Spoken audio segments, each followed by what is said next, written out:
The corporate yacht was supposed to be about networking and quarterly reports.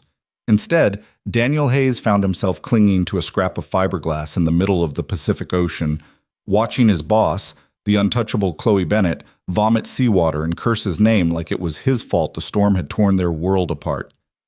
24 hours ago, she wouldn't have looked at him twice. Now, as the sun beat down on their tiny lifeboat and the horizon stretched empty in every direction, she was looking at him like he held the only answer that mattered. How the hell were they going to survive this? But before we dive into how a single father and his Ice Queen boss ended up fighting for their lives in the middle of nowhere, I want to ask you something. Drop a comment below and tell me what city you're watching from. I want to see how far this story travels. And if you're already hooked, hit that like button because this journey is just getting started. Daniel Hayes had never been on a yacht before. Hell, he'd never been on anything fancier than the Staten Island ferry. But here he was, standing on the polished teak deck of the Meridian, a gleaming white vessel that probably cost more than he'd earn in 10 lifetimes, watching people in tailored suits sip champagne like they hadn't just left the ground rules of normal human behavior back on the dock. He tugged at his collar. The company had sprung for business casual, but even his nicest khakis felt wrong here. Everyone else looked like they'd been born wearing Italian leather and knowing which fork to use.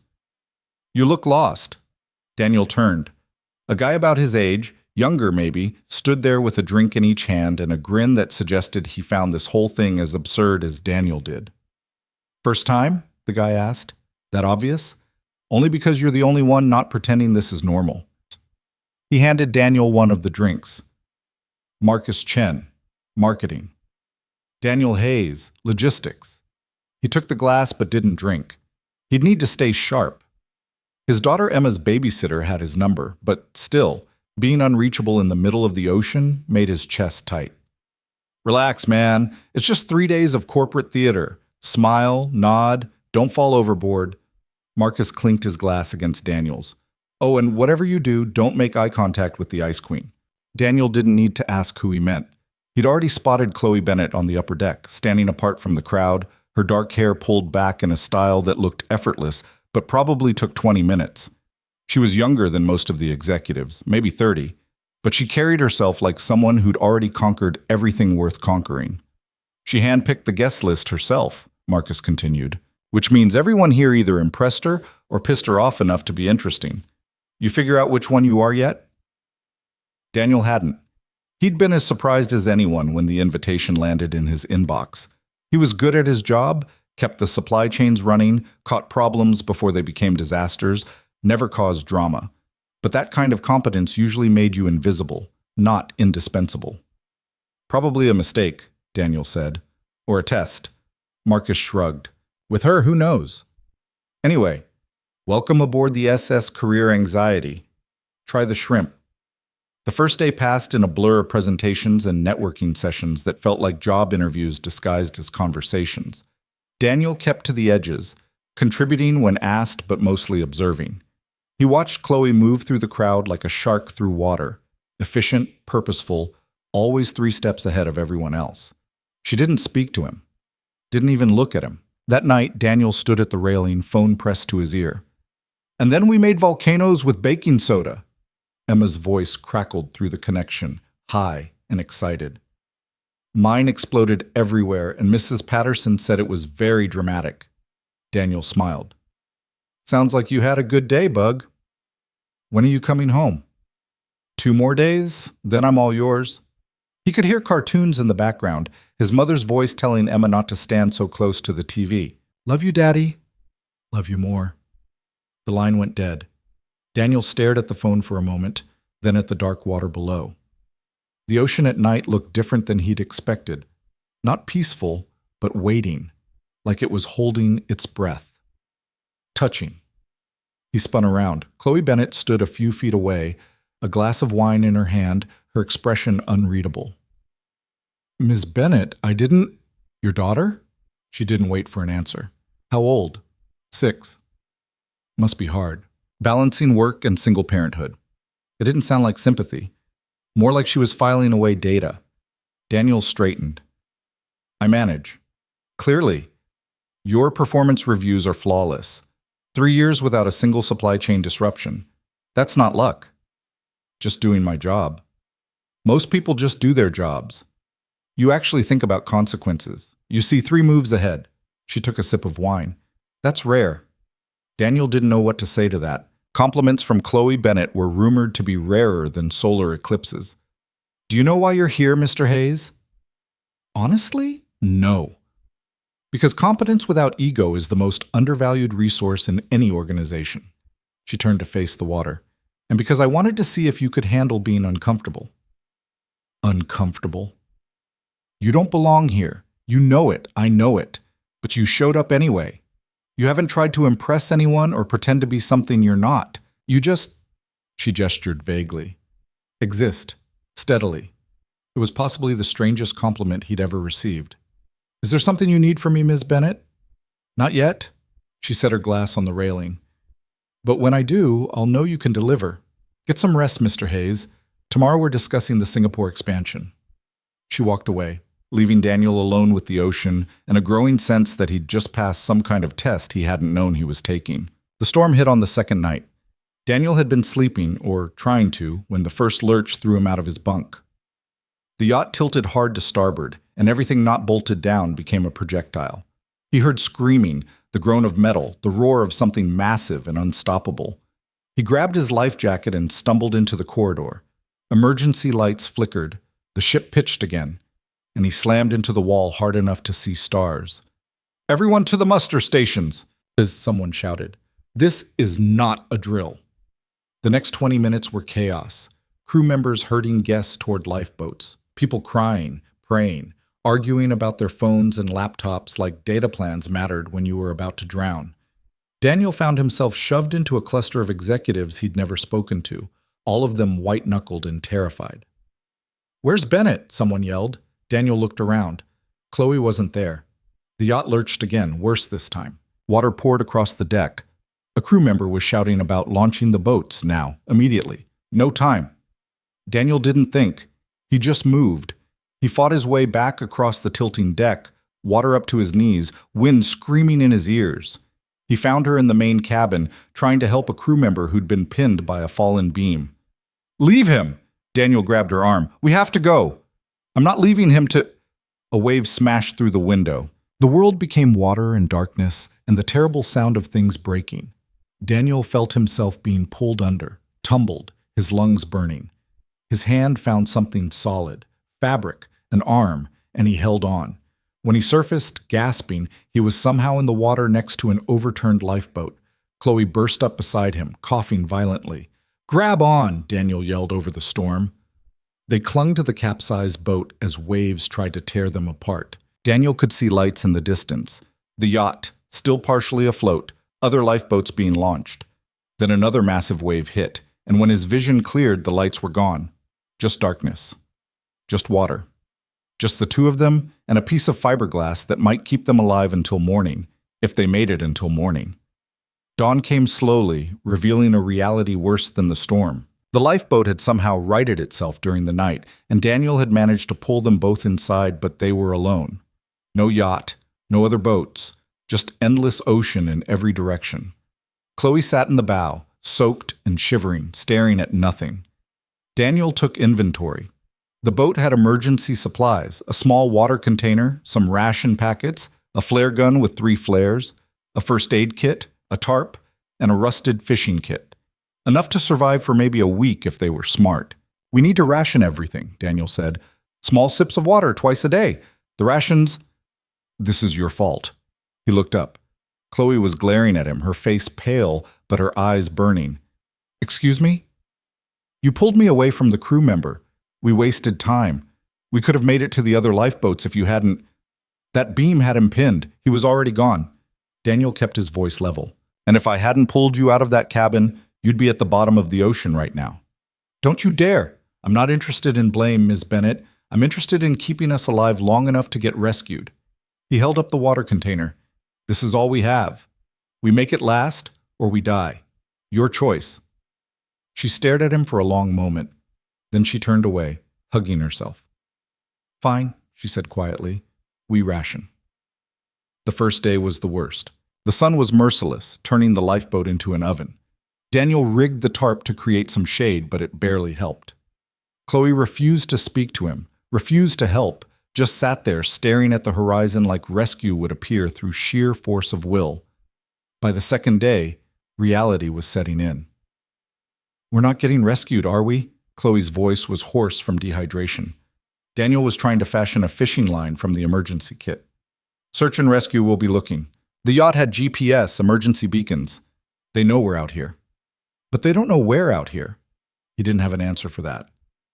"I need to know the truth, Hayes." She turned to look at him. "How bad is this?" He set down the fishing line. "Bad, but not hopeless. We have water for another 5 days if we're careful. If I can catch fish, we can extend that. The current is moving us. I don't know where, but we're not stationary. Eventually we'll hit a shipping lane or land or we'll die out here." "Or that." He met her eyes. "But I'm not planning on it. I've got a 6-year-old daughter who needs me to come home. So I'm going to do everything I can to make sure we survive this. And I need you to do the same." Something shifted in her expression. Not quite trust, but acknowledgement. "What do you need me to do?" "Help me fish, help me watch for ships, help me keep us alive." She nodded slowly. "Okay." That afternoon they caught their first fish, a small tuna that Daniel cleaned with a knife from the emergency kit. They ate it raw, and it was the best thing Daniel had ever tasted. "I never thought I'd be grateful for sushi," Chloe muttered. "Not exactly sushi grade." "No, but it's food." She licked her fingers. "Thank you for catching it." "Thank my dad. He used to take me fishing off Rockaway Beach when I was a kid." "You're from New York?" "Queens, born and raised." He took a sip of water, let it coat his dry mouth before swallowing. "You?" "Connecticut, Greenwich." She said it like a confession. "Boarding schools, summer in the Hamptons, the whole cliché. Must have been nice." "It was lonely." She looked out at the water. "My parents were never around. They'd park me somewhere expensive and consider their job done. I learned pretty early that the only person I could count on was myself." Daniel thought about Emma, about the promise he'd made when her mother walked out. "I'll never leave you. I'll always be here." "My daughter's mother left when Emma was 2, he heard himself say. "Just decided motherhood wasn't for her and disappeared. Emma doesn't remember her. Sometimes I think that's better, clean break, no confusion." "But you remember." "Yeah, I remember coming home to an empty apartment and a note that said, 'I can't do this.' And it's like our daughter was a job she was quitting." "I'm sorry." "Don't be. Emma's the best thing that ever happened to me. Everything else..." He gestured at the ocean. "This included. It's all just noise." They fell into silence. The sun was setting, painting the sky in shades of orange and purple that were almost beautiful enough to make you forget you were dying of thirst. "We should sleep in shifts," Daniel said, "in case a ship passes." "I'll take first watch." He wanted to argue. She looked exhausted, but the determination in her eyes stopped him. "Wake me in 4 hours." "And Chloe?" She looked up, surprised. It was the first time he'd used her first name. "We're going to make it," he said. She didn't answer, but she didn't look away either. The third day brought delirium.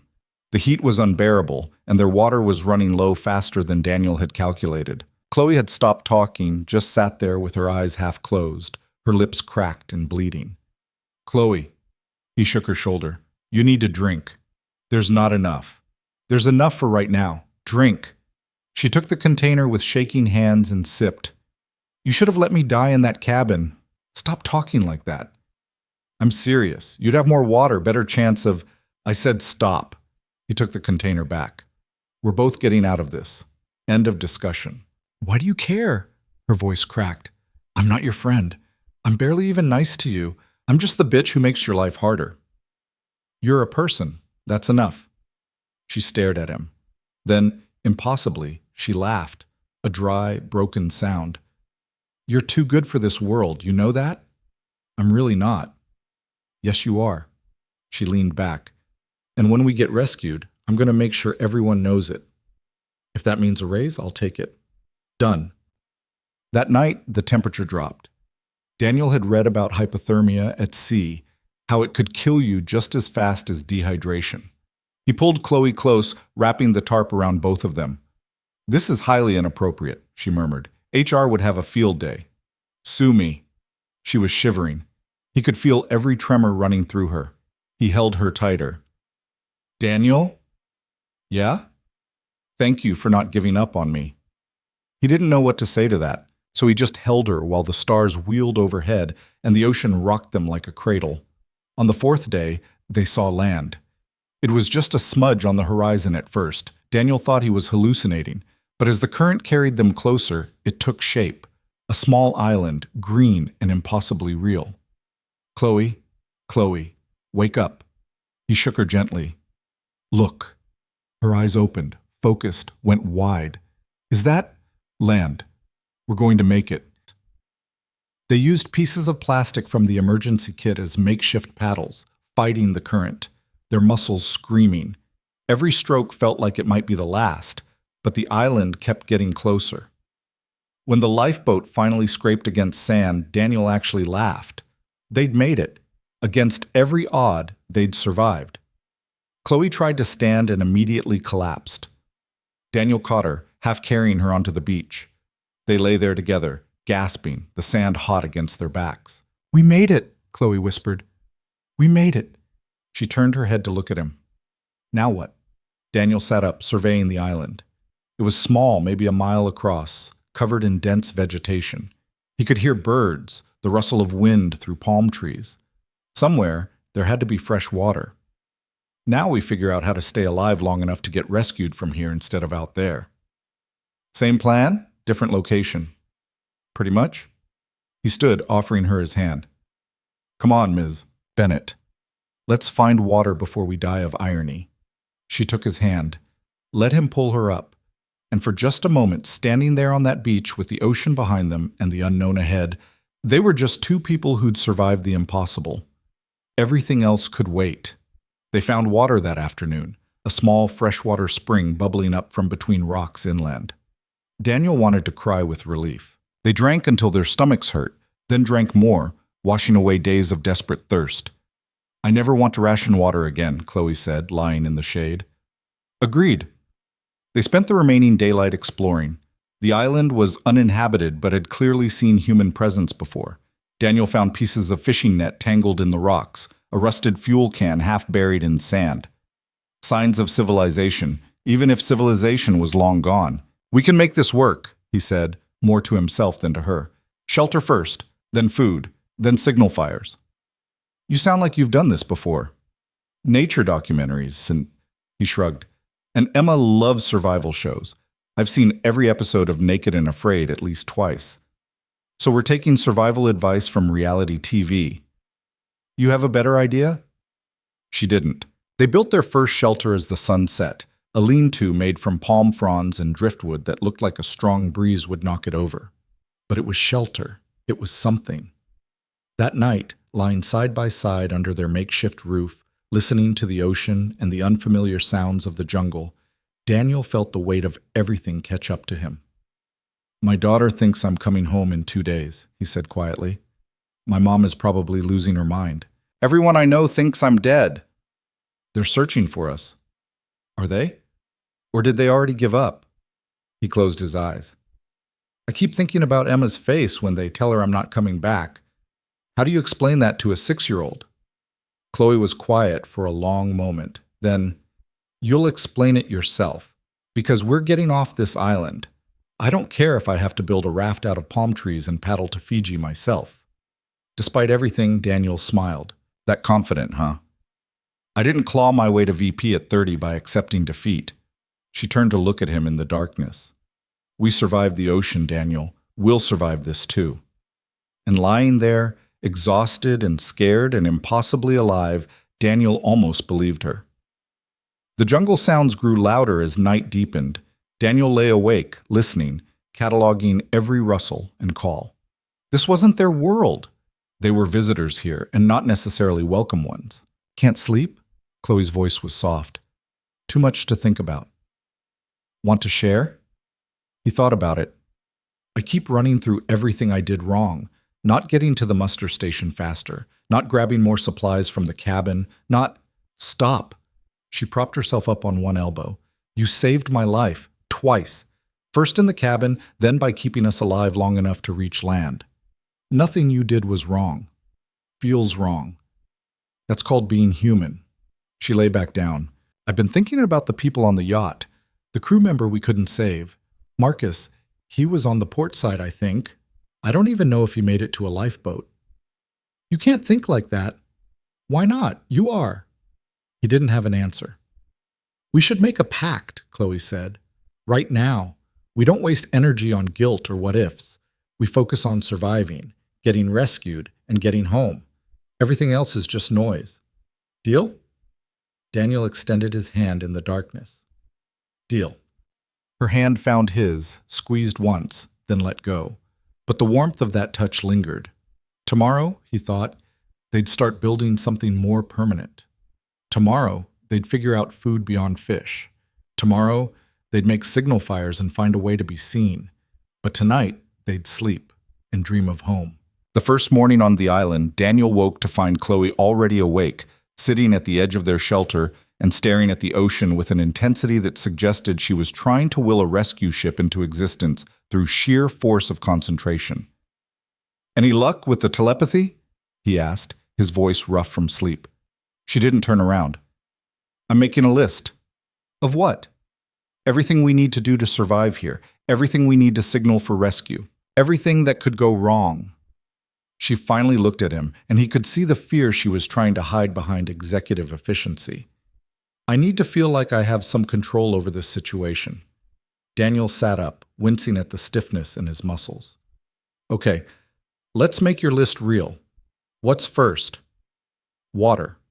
We have the spring, but we need containers to store it. Then shelter. This thing won't last through a real storm. Then food sources beyond fish. Then signal fires positioned where they're most visible. Then, Chloe. He put a hand on her shoulder. Breathe. We'll handle it. One thing at a time. She took a shaky breath. I'm not good at this. At what? Not being in control. Not having answers. Not knowing when this ends. Her voice cracked. I've spent my entire life making sure I'm never helpless. And now I'm stranded on a desert island with nothing but palm trees and my logistics assistant. Oh, former logistics assistant, Daniel said. Pretty sure standard employment contracts don't cover being shipwrecked together. Despite everything, she laughed. Fair point. They spent the morning scavenging. The rusted fuel can became a water container once Daniel cleaned it out.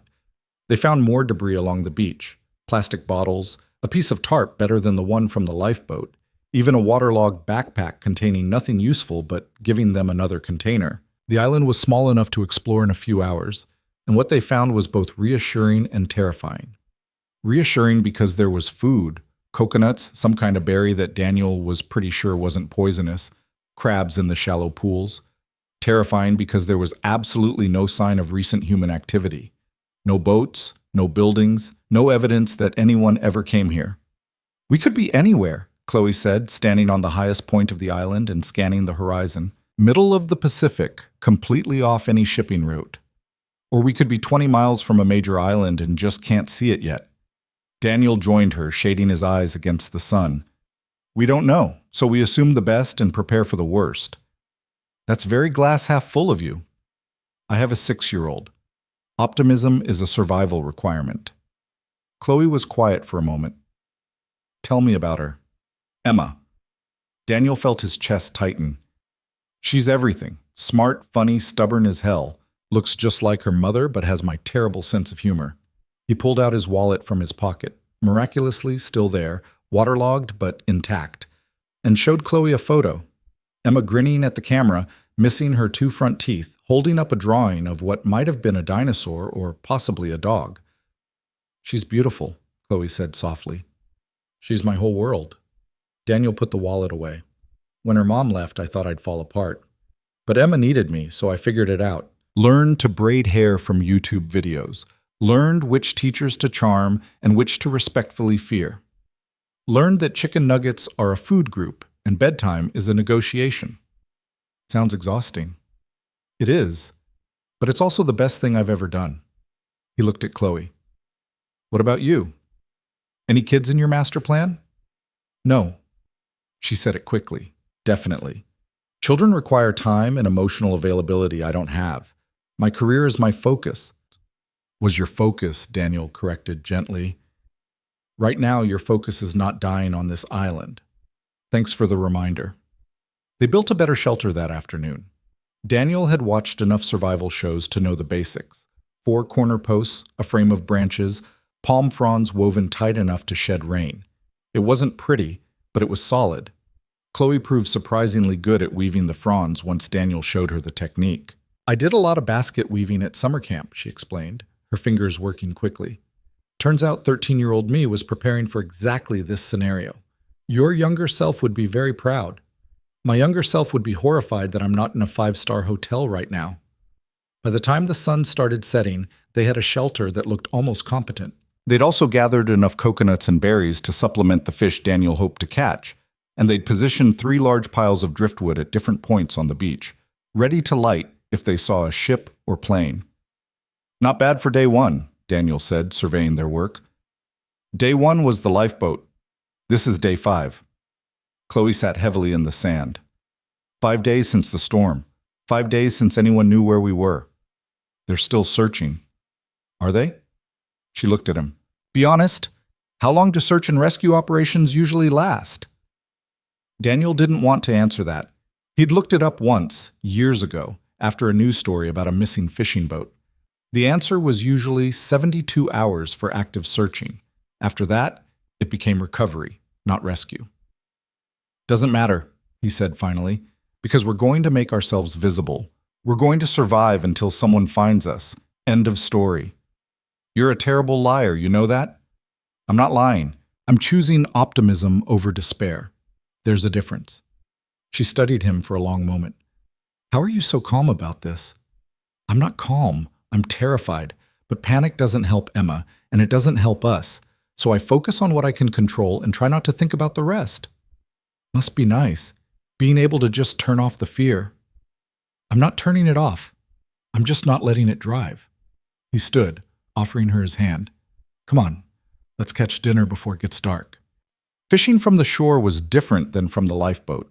Daniel waded into the shallows with a makeshift spear, a stick he'd sharpened against a rock, and waited. The key was patience. Movement scared the fish away, but stillness made you invisible. Chloe watched from the beach. This is incredibly boring. Feel free to try it yourself. I'm good. I'll supervise. 20 minutes later, Daniel had speared 2 decent-sized fish. He brought them back to shore, and Chloe actually clapped. That was impressive. That was lucky. He started cleaning the fish with his pocket knife. But I'll take it. They cooked the fish over a small fire. Daniel had been worried about attracting attention with smoke during the day, but at night it seemed worth the risk. The smell of cooking fish made his stomach growl so loudly that Chloe laughed. Guess you're hungry. Starving. You? I haven't been this hungry since I tried that juice cleanse 3 years ago. She accepted the piece of fish he offered. This is going to ruin me for restaurant seafood, isn't it? Probably. They ate in comfortable silence, the fire crackling between them. The night was clear, stars scattered across the sky in a way Daniel had never seen back home. Light pollution made the city sky a muddy brown, but here, the Milky Way stretched like a river of light. It's beautiful, Chloe said quietly. Yeah. I've never seen stars like this, not even in the Hamptons. Too much ambient light. You need real darkness to see them properly. Daniel pointed up. That's Orion. The 3 stars in a row are his belt, and that really bright one there is Sirius. You know astronomy? Emma went through a space phase last year. I learned the constellations so I could answer her questions. He smiled at the memory. She wanted to be an astronaut, then she wanted to be a dinosaur. 6-year-olds are fickle. What does she want to be now? A veterinarian who also solves mysteries. Apparently that's a viable career path. Chloe laughed, and the sound was so genuine and unexpected that Daniel found himself laughing too. For just a moment, they weren't stranded. They were just 2 people sharing a meal under the stars. Then reality crashed back in. My assistant is probably cleaning out my office right now, Chloe said, her smile fading. Assuming I'm dead, packing up my things, updating my LinkedIn to in memoriam. Don't. It's been 5 days, Daniel. They've already had a memorial service. You don't know that. I know how corporations work. They'll mourn publicly, talk about what an inspiration I was, and have my replacement picked out before my seat gets cold. Her voice was bitter. That's the legacy of Chloe Bennett, a cautionary tale about work-life balance. Daniel set down his fish. That's not your legacy. Your legacy is surviving this, getting home, proving everyone wrong. And if we don't get home, then we make a life here. We survive. We adapt. We don't give up. She looked at him like he'd grown a second head. Make a life here? On a deserted island? People have survived worse. Name one person who chose to live on a deserted island. Robinson Crusoe. That's fiction, Daniel. Fine. Tom Hanks in Castaway. Also fiction. The point stands. If rescue doesn't come, we figure out plan B. We don't just lie down and die. Chloe was quiet for a long time. Then, you really believe that? That we could survive here indefinitely? I have to believe it, because the alternative is unthinkable. She nodded slowly. Okay, then I'll believe it too. That night, lying in their improved shelter, Daniel found himself acutely aware of Chloe's presence. They were closer than they'd been in the lifeboat. The shelter was smaller, more intimate. He could hear every breath she took, feel the warmth of her body in the cool night air. Can I ask you something? Her voice came out of the darkness. Sure. Why did you come back for me? In the cabin, you could have gotten to the lifeboats. Daniel thought about lying, about giving some noble answer, but something about the darkness made honesty easier. Because leaving you didn't even occur to me. I saw you were missing, and I just moved. No thought, no debate, just instinct. That's a dangerous instinct. Probably, but it's the one I've got. He felt her shift beside him. I wouldn't have come back for you. The words hung in the air between them. 5 days ago, I mean, she continued. The person I was on that yacht wouldn't have risked herself for anyone. I would have made it to the lifeboat and told myself you were someone else's problem. And now? Now I think I was an asshole. Her voice was small. I thought being tough meant being alone. I thought needing people was weakness. But you're the strongest person I've ever met, and you lead with kindness. How does that work? Daniel didn't have a good answer. I don't know. I just know that Emma is watching how I move through the world, and I want her to see someone who helps when he can, even if it's inconvenient, even if it's dangerous. She's lucky to have you. I'm lucky to have her. They fell silent. Daniel closed his eyes, listening to the ocean, trying not to think about how much his mother must be grieving, how Emma must be crying herself to sleep, how his entire life had been reduced to this island and the woman lying next to him. Daniel? Yeah? Thank you for not giving up on me. We're not done yet, Chloe. Don't thank me until we're home. But he reached out in the darkness and found her hand, squeezed it once, and didn't let go until sleep finally claimed them both. The second day on the island brought new challenges. Daniel woke with his shoulder aching from sleeping on the ground, his skin already burning from sun exposure, and a growing sense that they needed to think longer term. The signal fires were ready, the shelter was functional, but they needed more. A better water collection system, a proper food storage area, maybe even a way to preserve fish. We need to map the island, Chloe announced over breakfast. More fish, some berries, and coconut water that was starting to taste almost good. Know every freshwater source, every food resource, every potential danger. Agreed. And we should establish a routine. Morning fishing, midday work on improvements, afternoon signal watching, evening meal prep. Look at us, turning into island people. You say that like it's a bad thing. It's not bad, it's just... She trailed off, staring at the ocean. It's starting to feel real. Like this might be our life now. Daniel followed her gaze. Would that be so terrible? Are you serious? I'm serious. I miss Emma more than I can say. I'd give anything to be home with her. But if that's not possible, if we're really stuck here, then we make the best of it. We build something. We survive. We find moments of happiness where we can. Chloe shook her head. You're insane. Maybe, but I'm also right. They spent the morning exploring the interior of the island more thoroughly. It was denser than Daniel had realized, the jungle thick with vegetation. They found another fresh water source, a small pool fed by rainwater. They found bird nests, which meant eggs. They found evidence of wild pigs, though they didn't see any. We could trap them, Chloe said, examining the tracks. Build snares. You know how to do that? No, but I'm excellent at research. We figure it out. Daniel smiled. This was a different Chloe than the one from the yacht. Less polished, more present. The survival situation was stripping away her corporate armor, revealing someone more human underneath. What? She asked, catching him staring. Nothing, just noticing you're adapting. I'm surviving. There's a difference. Is there? She didn't answer, but something flickered in her expression. Uncertainty, maybe. Or recognition. They made it back to their shelter by early afternoon, arms full of coconuts and a type of edible root Daniel had recognized from one of Emma's shows. Chloe had even managed to collect bird eggs without breaking them, wrapping them carefully in leaves. We're actually doing this, she said, arranging their haul. We're surviving. Told you we would. Don't get cocky. We've only been here 2 days. 2 days where we haven't died. I'm counting that as a win. That afternoon, they saw their first plane. It was just a speck in the sky, too far away to signal, but it proved that civilization existed somewhere beyond their horizon.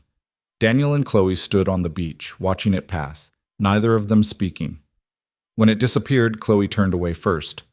We should have lit the fires, she said. It was too far. They wouldn't have seen. We should have tried. Chloe, Don't. She held up a hand. Don't tell me it's fine. Don't tell me we'll get another chance. Just don't. She walked away, heading toward the shelter.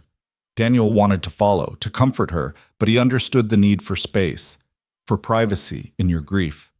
He stayed on the beach, watching the empty sky, and let himself feel the weight of it, the fear that they might never be found, the possibility that this island was there forever. Then he went back to work.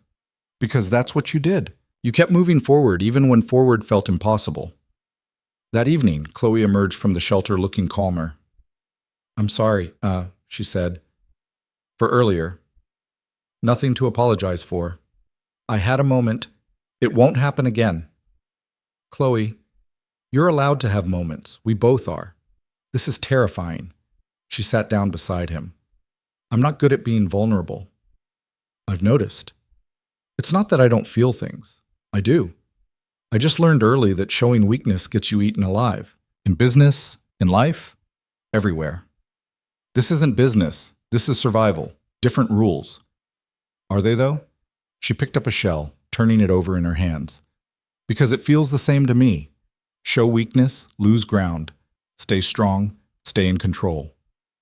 You don't have to be in control here. You just have to be present.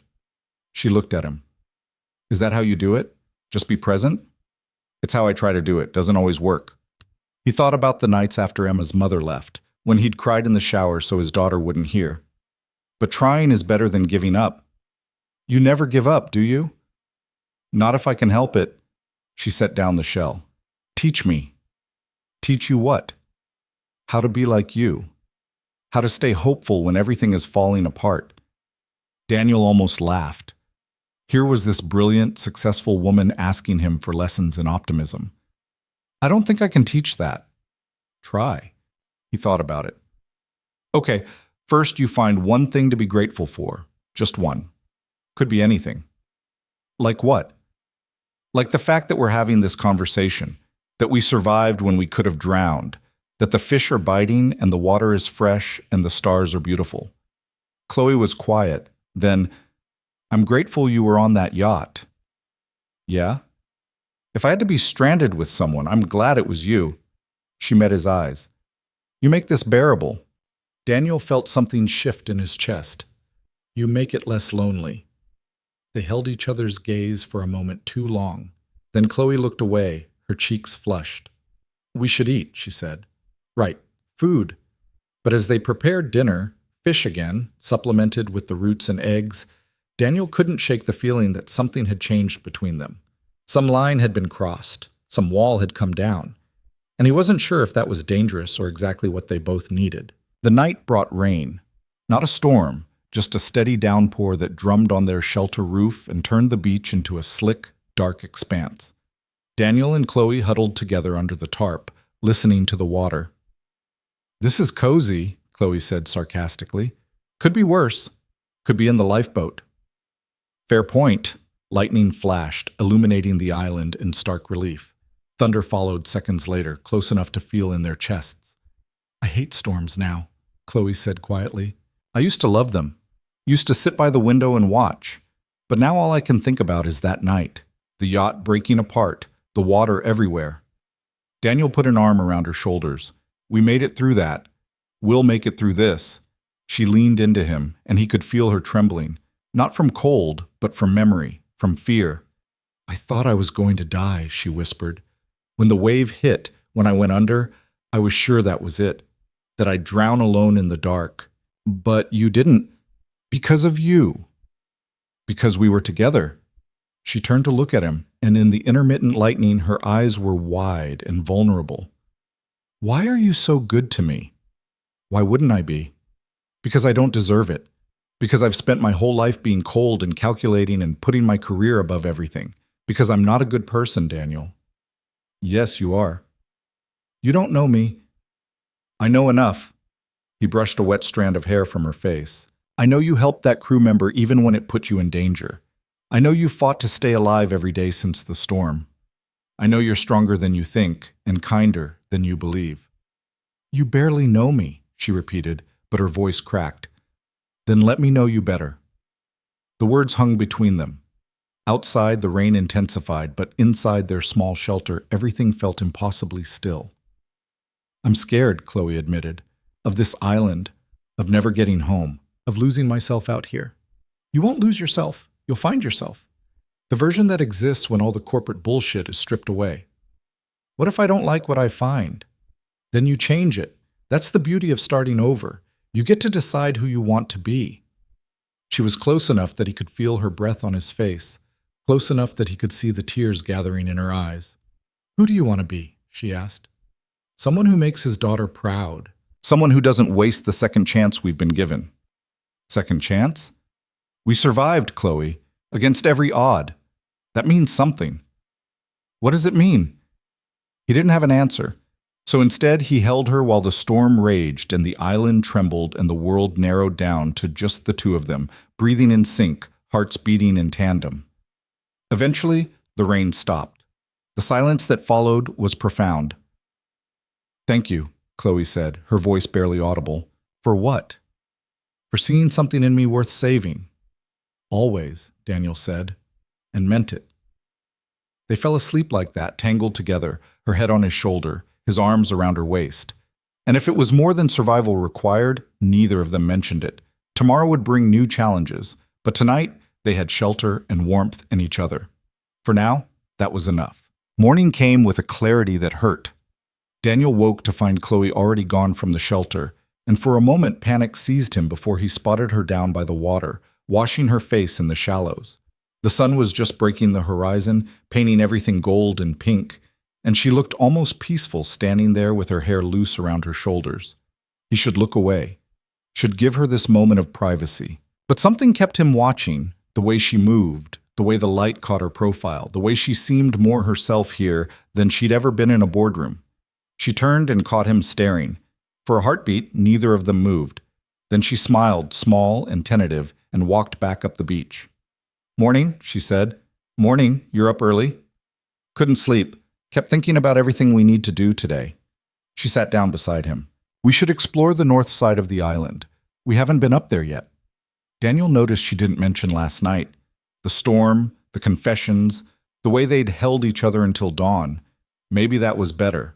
Maybe some things were easier left unspoken. "North side it is," he said, "after breakfast." They'd developed a rhythm over the past days. Fish in the morning, cooked over a fire Daniel kept going with dried driftwood, coconut water to wash it down, then work. Exploring, gathering, improving their shelter, watching for ships.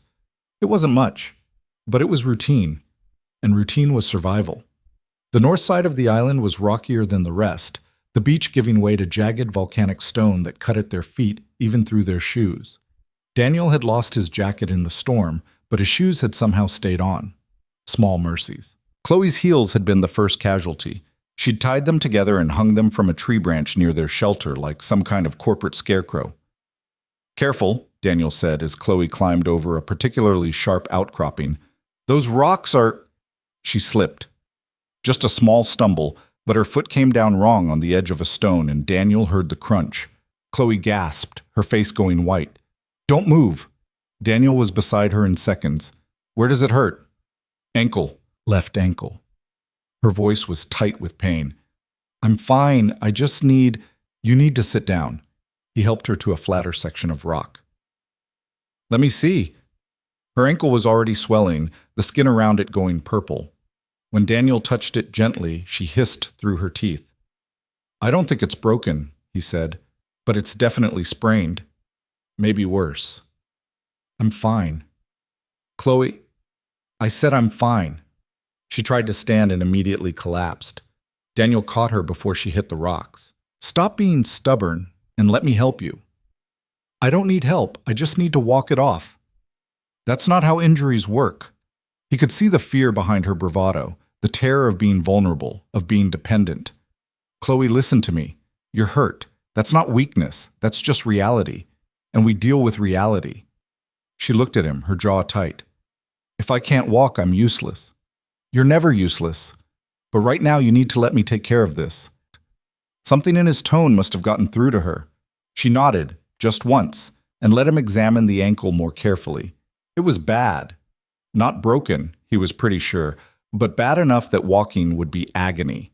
They were at least half a mile from the shelter, over rough terrain. "I'm going to carry you back," Daniel said. "Absolutely not." "It's not a debate. Daniel, you can't carry me that far. You'll hurt yourself." I've carried a 40-pound 6-year-old 3 miles through Central Park after she insisted on the big swings and then claimed her legs stopped working. I can carry you half a mile.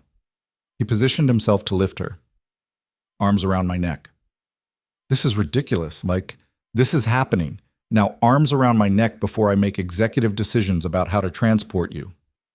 She complied, muttering something about workplace harassment that would have been funnier if she wasn't clearly in pain. Daniel lifted her. She was lighter than he expected, all lean muscle and bone, and started the long walk back.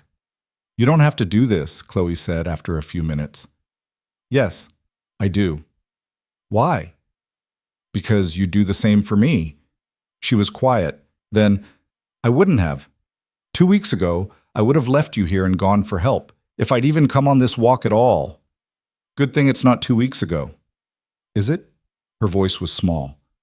"I'm starting to forget what normal feels like. The yacht, the office, my apartment. It all feels like a dream. Like this island is the only real thing left." Daniel adjusted his grip, his muscles already burning. "That's just survival mode. Your brain focusing on the immediate threat and putting everything else on pause. It doesn't mean the rest of your life didn't matter. What if I don't want it to matter? What if I like this version of myself better than the one who wore pencil skirts and fired people via email? Then you take that version home with you. You don't have to go back to being someone you hate." Easy to say, harder to do when you're back in the real world with real consequences. "Everything has consequences, Chloe. Even this." He nodded at her ankle. "But we adapt. We learn. We keep moving forward." They made it back to the shelter just as Daniel's arms were about to give out. He set Chloe down as gently as he could, and she immediately tried to hide the grimace of pain. "I'm getting the first aid kit," Daniel said. "Don't move." "Where exactly would I go?" He found the kit in the shelter, along with their dwindling supply of fresh water. The bandages were basic, but they'd have to do. He wrapped Chloe's ankle carefully, elevating it on a pile of palm fronds. "You need to stay off this for at least a few days," he said. "Let it heal. We can't afford for me to be out of commission.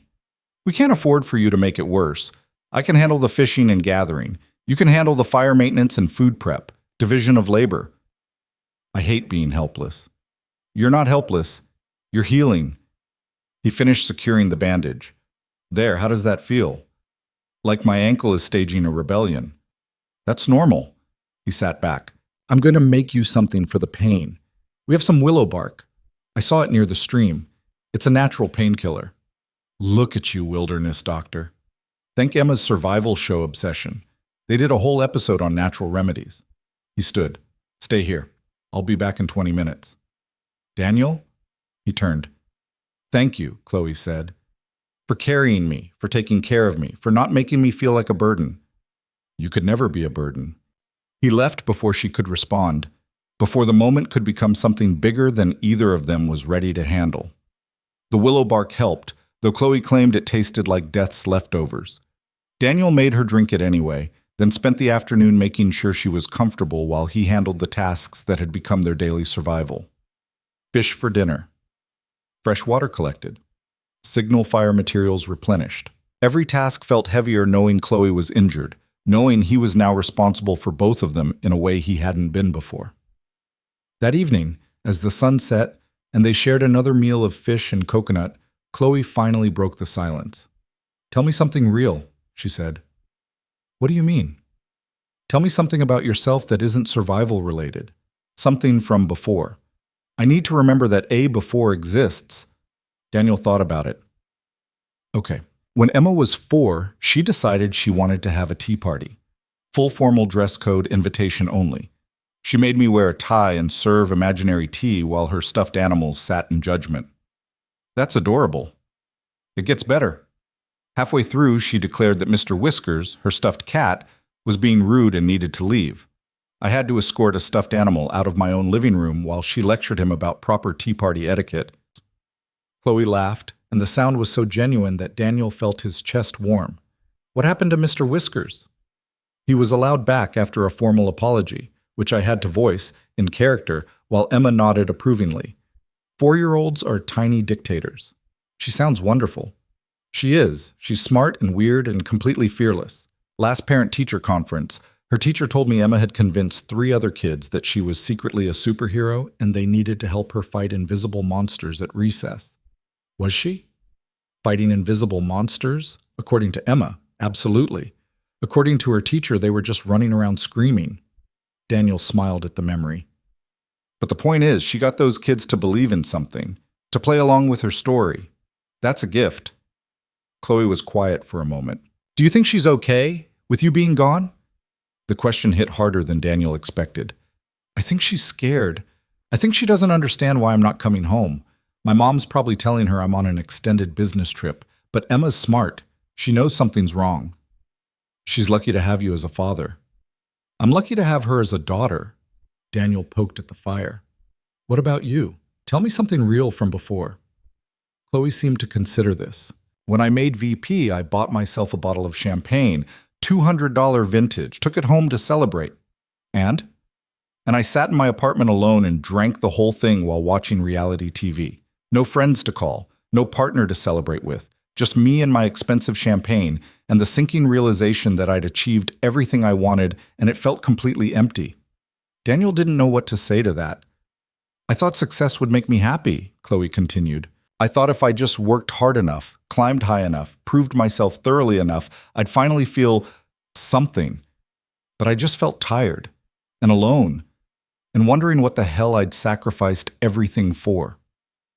Is that why you're so driven? Trying to fill that emptiness? Maybe. Or maybe I'm just too scared to slow down and face what's actually there. She looked at him. Out here, I can't run from it. Can't hide behind work or ambition or the next deadline. It's just me and the silence and the truth that I've built a life I don't actually like very much. Then change it. How? I can't just walk away from everything I've worked for. Why not? If it's making you miserable, why keep doing it? Because it's all I have. Because I don't know who I am without the job title and the corner office and the validation that comes from being the youngest VP in company history. Her voice cracked. Because I'm terrified that if I strip all that away, there's nothing underneath worth keeping. Daniel moved closer to her, careful not to jostle her ankle. That's not true. I've seen who you are without all that. And she's smart and strong and braver than she thinks. That's just survival instinct. No, it's you, the real you, the one who helps injured crew members even when it's dangerous. The one who learns to weave palm fronds and gutfish and face her fears head on. That person exists, Chloe. She's always existed. You just buried her under corporate armor. Tears were sliding down Chloe's face now. What if we get rescued and I go back to being that person I hate? Then you make different choices. You take what you've learned here and you apply it. You build a life that actually makes you happy instead of one that just looks successful. Easy to say. I never said it would be easy, but it would be worth it. She wiped at her face angrily. I'm not used to crying in front of people. I noticed. You want me to look away? No. She met his eyes. I want you to stay right here. So he did. He sat with her while she cried, while the fire burned down to embers, while the stars came out one by one overhead. And when she finally fell asleep, her head resting against his shoulder, he stayed awake, keeping watch, protecting her from the darkness, from the fears, from everything that wanted to hurt them. The next morning brought new complications. Chloe's ankle was worse. The swelling had increased overnight, and the bruising had spread halfway up her calf. She tried to hide how much pain she was in, but Daniel could see it in the tightness around her eyes. I'm making you stay in the shelter today, he said, handing her some fish and water. No arguments. You can help by resting and letting yourself heal. That's the most helpful thing you can do right now. She wanted to argue. He could see it in her expression, but the pain won out. Fine, but I'm bored already. Tell me what you need to stay sane and I'll make it happen. Conversation. Tell me stories about Emma, about your life, about anything. I need to hear a human voice that isn't my own. So Daniel talked while he prepared for the day. He told her about Emma's first day of kindergarten, when she'd marched into the classroom like she owned the place, and came home announcing she'd made 17 new best friends. He told her about the time he'd tried to make Emma pancakes and somehow set off the smoke alarm at 6 in the morning, waking the entire building. He told her about the quiet moments, reading bedtime stories, teaching her to ride a bike, watching her discover the world with wide-eyed wonder. You're a good father, Chloe said when he finished. I try. That's all any of us can do. He spent the morning fishing and gathering, checking on Chloe every hour. By midday, he'd caught enough fish to last them 2 days, gathered fresh water, and found a cluster of fruit trees he hadn't noticed before. Small victories, but they mattered. When he returned to the shelter for lunch, Chloe was sitting up, her expression determined. I've been thinking, she said. Dangerous. Shut up. I've been thinking about what you said, about taking this version of myself home. And you're right. I don't want to go back to being the person I was, but I don't know how to be anyone else. Daniel set down his haul and sat beside her. Then we figure it out together. When we get rescued, when we get home, you don't have to face it alone. I'll help you. Why would you do that? Because that's what people do. They help each other. They show up. They don't let each other face the hard stuff alone. We barely knew each other before this. And now we do. That's how relationships work, Chloe. They deepen through shared experience, through crisis and survival and honest conversation. She looked at him for a long moment. Are we friends now? Is that what this is? Daniel thought about the way she'd felt in his arms during the storm, the way his chest tightened when she was in pain, the way every conversation felt like uncovering treasure. Yeah, he said, because it was easier than the truth. We're friends.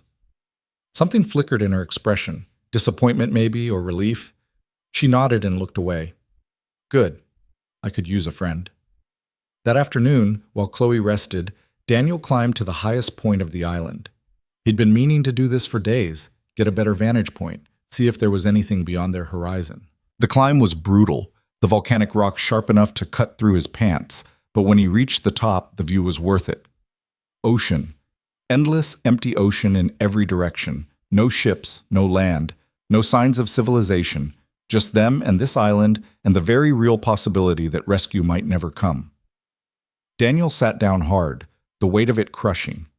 He'd been holding on to hope for Chloe's sake, for Emma's sake, for his own sanity. But up here, alone with the truth, it was harder to maintain the fiction.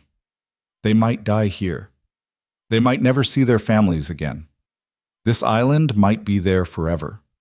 He let himself feel it, the fear, the grief, the desperate longing for home. Let himself cry for the first time since the storm, great gasping sobs that tore out of his chest. For Emma, growing up without him, for his mother bearing her son, for Chloe's injury and their dwindling supplies, and the 1,000 ways this could still go wrong. When the tears finally stopped, He felt emptied out, raw but clearer.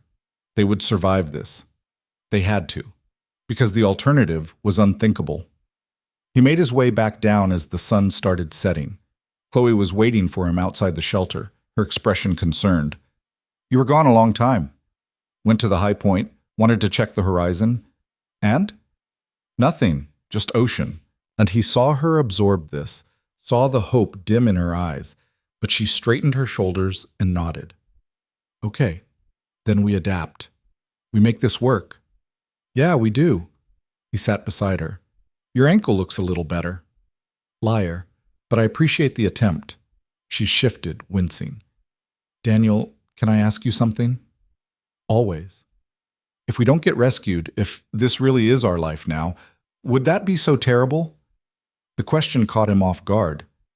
"What do you mean?" "I mean, we have food and water. We have shelter. We have each other." She was choosing her words carefully. "Obviously, I want to go home. I want to see you reunited with Emma, but if that's not possible, if we're really stuck here, could we build something? Could we make a life worth living?" Daniel thought about it, really thought about it. "I think we could try. I think we'd have to grieve what we lost first. Really grieve it, not just push it down. But then, yeah, I think we could build something. Not the lives we planned, but maybe something good anyway." "Would you resent me for being the reason you're stuck here?" "You're not the reason. The storm is the reason. Random chance and bad luck and timing, not you. But if you hadn't come back for me, then I would have lived with that guilt forever. I'd rather be here with you than safe at home knowing I left you to die." She reached for his hand, lacing her fingers through his. "I'm glad you're here. I know that's selfish, but I'm glad." "I'm glad you're here too." They sat like that as darkness fell, hands intertwined, watching the ocean. And if it felt like more than friendship, neither of them said it out loud. That night, Chloe's fever started. Daniel woke to find her burning up, her skin hot to the touch, muttering incoherently, "Infection." The ankle must have gotten infected despite his best efforts. Chloe, wake up." He shook her gently. Her eyes opened, but they were unfocused. "Daniel?" "I'm here. You're burning up. We need to cool you down." He spent the next hour bringing wet cloths, pressing them to her forehead, trying to break the fever. The first aid kit had basic antibiotics, but he had no idea if they were the right kind or if the dosage was safe. But doing nothing wasn't an option. "This is going to taste terrible," he warned, crushing the pills and mixing them with water. "Everything tastes terrible," Chloe mumbled. But she drank it. The fever raged through the night. Daniel stayed awake, changing the cloths, monitoring her breathing, feeling completely helpless. This was beyond his ability to fix. If the infection got worse, if it spread, he couldn't think like that. Wouldn't think like that. "Emma?" Chloe said suddenly, her eyes open but distant. "What about Emma?" "She has your eyes. In the picture. Your eyes and your smile." Chloe's hand found his. "Promise me if I don't make it, you'll tell her about me. Tell her I tried to be better." "You're going to make it. Promise me, Daniel. I promise. But you're going to tell her yourself because you're going to survive this." "How do you know?" "Because I'm not losing you. Not now. Not after everything we've been through." She smiled, feverish and fragile. "You care about me." "Of course I care about you." "No, I mean really care. More than just survival partners." Her grip on his hand tightened. "I care about you too. More than I should. More than is smart." Daniel's heart was pounding. "Chloe, you're delirious. The fever is making me honest." Her eyes focused on his face. "I think about kissing you all the time. Is that crazy?" "Yes. No, I don't know." He couldn't breathe. "We can talk about this when you're better." "What if I'm not better?" "You will be. I'll make sure of it." She closed her eyes again. "Okay, I trust you." Daniel sat with her through the long night, his mind racing. She was delirious, fever-talking. It didn't mean anything, except it did, because he thought about kissing her too, had thought about it more with each passing day, had imagined what it would feel like to close the distance between them, to stop pretending this was just survival. But she was sick and vulnerable, and he couldn't take advantage of that. Wouldn't. So he just held her hand and whispered promises he hoped he could keep. By morning, the fever had broken. Chloe woke up clear-eyed but exhausted, her skin clammy with sweat. What happened? Infection? Your ankle? You spiked a fever last night. Did I say anything embarrassing? Define embarrassing. Her eyes widened. Oh no, what did I say? Nothing important, just fever talk. The lie felt necessary. Protective. How do you feel? Like I got hit by a truck, but better than last night, I think. Daniel checked her ankle. The swelling had gone down slightly, and the angry red streaks that had been spreading were fading. The antibiotics had worked. You're going to be okay, he said, relief flooding through him. Thanks to you. I just followed the instructions on the pill bottle. You stayed up all night taking care of me. Don't minimize that. He didn't know what to say, so he just handed her some water and changed the subject. But as the day progressed, as Chloe slowly regained her strength, Daniel couldn't stop thinking about her fever confession, about the possibility that maybe, just maybe, this thing between them was more than survival, more than circumstance. And if it was, if they both felt this pull, what did that mean for them? The question haunted him as he went about the day's tasks. As he caught fish and gathered fruit and maintained their signal fires, as he watched Chloe slowly moving around the shelter, testing her ankle, rebuilding her strength. That evening, she approached him as he was preparing dinner. I remember what I said last night, she admitted quietly. Daniel's hands stilled. Okay. I meant it, not the fever. Me. She took a breath. I think about you in ways that have nothing to do with survival, and I needed you to know that. Chloe, you don't have to say anything. I just needed to be honest. For once in my life, completely honest about what I feel. Daniel turned to face her fully. You want honesty? Fine. I think about you too. I think about what it would be like if we were anywhere but here, if we'd met in normal circumstances, if this was a choice and not just survival. Would you have noticed me back in the real world? I noticed you the first day I started working there. How could I not? You walked into every room like you owned it. But you never said anything. You were my boss, and I was invisible. That's how it works. You were never invisible to me. She stepped closer. You were the one person who did his job perfectly without needing validation, who solved problems before they became disasters, who made everything run smoother just by existing. That's not the same as actually seeing someone. No, you're right. I didn't see you. Not really. Not until the storm forced me to. She reached for his hand. But I see you now. And I like what I see. The air between them felt electric, dangerous, like one wrong move would change everything. We should talk about this when we're home, Daniel said, when we're thinking clearly. What if we don't get home? What if this is all we have?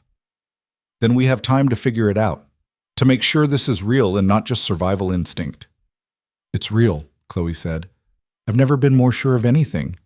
And before Daniel could respond, she closed the distance and kissed him. For a moment, Daniel froze. Every rational thought in his head screamed that this was a mistake, that they were vulnerable and desperate, and nothing about this situation was conducive to making good decisions. But then Chloe's hand came up to cup his face, and all those rational thoughts scattered like sand in the wind. He kissed her back. It was tentative at first, both of them testing the waters, learning the shape of this new thing between them. But then Chloe made a small sound in the back of her throat, and Daniel pulled her closer, deepening the kiss, letting himself feel everything he'd been pushing down for days. The want, the need, the terrifying realization that somewhere between the storm and this island, she'd become essential to him. When they finally broke apart, both breathing hard, Chloe rested her forehead against his. I've wanted to do that for days, she whispered. Me too. So why do you look terrified? Daniel laughed, the sound shaky. Because this is terrifying. We're stranded on an island with no guarantee of rescue. You're injured. I have a daughter waiting for me at home, and we're crossing a line that we can't uncross. Do you want to uncross it? No, that's what scares me. He pulled back enough to look at her. Chloe, if this is just about survival, about needing someone in an impossible situation, I need you to tell me now, because I can't do this if it's not real. It's real. Her eyes were fierce. I'm not kissing you because I'm scared or lonely or desperate. I'm kissing you because you're the first person in my entire life who's seen me, really seen me, and didn't run away. Because you're kind and strong, and you make me want to be better. Because when I think about the future, any future, I want you in it. Daniel's chest felt too tight. I want you in mine too, but we need to be smart about this. We need to think about what happens when we get rescued. If we get rescued. When? We have to believe when. He took her hands. And when we do, there are going to be complications. You're still technically my boss. There are going to be HR implications and power dynamic questions and people who think this only happened because of Stockholm Syndrome or trauma bonding. Do you think that's what this is? No, but other people will. He stroked his thumb across her knuckles. I just want you to be prepared for that, for the reality that might be waiting. Chloe was quiet for a long moment. What if I don't go back to being VP? What if I quit when we get home? You'd really do that? I was miserable in that job, Daniel. You said it yourself. I built a life I don't actually like. Maybe this is my chance to build something different, something real. And do what? I don't know. Something that matters. Something that doesn't require sacrificing my humanity for a corner office. She smiled. Maybe I'll become a wilderness survival instructor. Clearly, I have the credentials now. Despite everything, Daniel laughed. You'd be terrible at that. Excuse me, I've survived a shipwreck and a deserted island. I think I'm qualified. You complained about eating raw fish for 3 straight days. I was adjusting. There's a learning curve. They were still standing close, her hands in his, the kiss lingering between them like a promise. Daniel knew they should talk about this more, should establish boundaries and expectations. But for right now, in this moment, he just wanted to hold her. Stay with me tonight, Chloe said softly. Just sleep beside me. I don't want to be alone. You're never alone. I'm right here. I know, but I want to fall asleep knowing you're next to me. Is that okay? It was more than okay. It was everything. That night they lay together in the shelter, her head on his chest, his arms around her. They talked for hours, about Emma's obsession with dinosaurs, about Chloe's boarding school years, about dreams deferred and hopes rekindled. They talked about what they'd do if they made it home, about the life they might build together if given the chance. I want to meet her, Chloe said. Emma, when we get back. She'd like you. She's bossy enough to appreciate your management style. I'm not bossy, I'm decisive. You once fired someone via email at 9 p.m. on a Friday. He deserved it. He was embezzling from the pension fund. Fair point. Daniel ran his fingers through her hair. But yes, you can meet Emma, though I should warn you, she'll have approximately 8 million questions and no concept of personal boundaries. I can handle 8 million questions. Even when one of them is inevitably, "Are you my daddy's girlfriend?" Chloe tensed. What would you want me to say? The truth. Whatever that is. He pressed a kiss to the top of her head. We'll figure it out together. All of it. She relaxed against him. I'm not good at this. The relationship thing. I've never let anyone get close enough to matter. You're letting me close? You didn't give me much choice. You saved my life approximately 17 times. I counted. It was only 12. She laughed, the vibration of it warm against his chest. 12 times, fine. But the point stands. You wormed your way past my defenses through sheer persistent competence. That's my superpower, being persistently competent. It's working for you. They fell quiet, listening to the ocean, to the night sounds of the jungle. Daniel felt himself drifting, exhaustion finally catching up to him. But before sleep claimed him, Chloe spoke again. Daniel? I love you. The words jolted him awake. He looked down at her, but her eyes were closed, her breathing evening out into sleep. She might not even realize she'd said it, but she had, and the truth of it settled into Daniel's bones like coming home. I love you too, he whispered to the darkness, and meant it with everything he had. The next morning brought a shift in their dynamic that was both subtle and seismic. They moved around each other with new awareness, finding excuses to touch, a hand on the small of her back, her fingers brushing his arm, stolen glances that lasted a beat too long. It felt like being a teenager again, everything heightened and terrifying and wonderful. "You're staring at me," Chloe said without looking up from the fish she was attempting to clean. "You're doing it wrong. I'm doing it my way. Your way is going to result in half the meat staying on the bones." She held up the knife. "You want to take over?" "I want to teach you the right technique." "Which is different from taking over how exactly?" Daniel moved behind her, guiding her hands. "Like this. You need to angle the blade along the spine, not hack at it like you're in a horror movie. I know how to use a knife. Knowing how to use a knife at a dinner party and knowing how to clean a fish are two different skills." He adjusted her grip. "There, see? Much cleaner." Chloe leaned back against him. "Are you always this bossy when you're teaching? Are you always this resistant to instruction?" "Only when the instructor is distractingly attractive." Daniel felt heat rise in his face. "You can't say things like that and expect me to concentrate on fish." "Who says I want you to concentrate on fish?" She turned in his arms, the knife still in her hand, a dangerous smile on her face. "You're going to stab one of us if you keep waving that around. Then take it from me." He did, setting it carefully aside. Then he kissed her, slow and thorough, tasting salt and sunshine, and the promise of something he'd stopped believing was possible. When they broke apart, Chloe was grinning.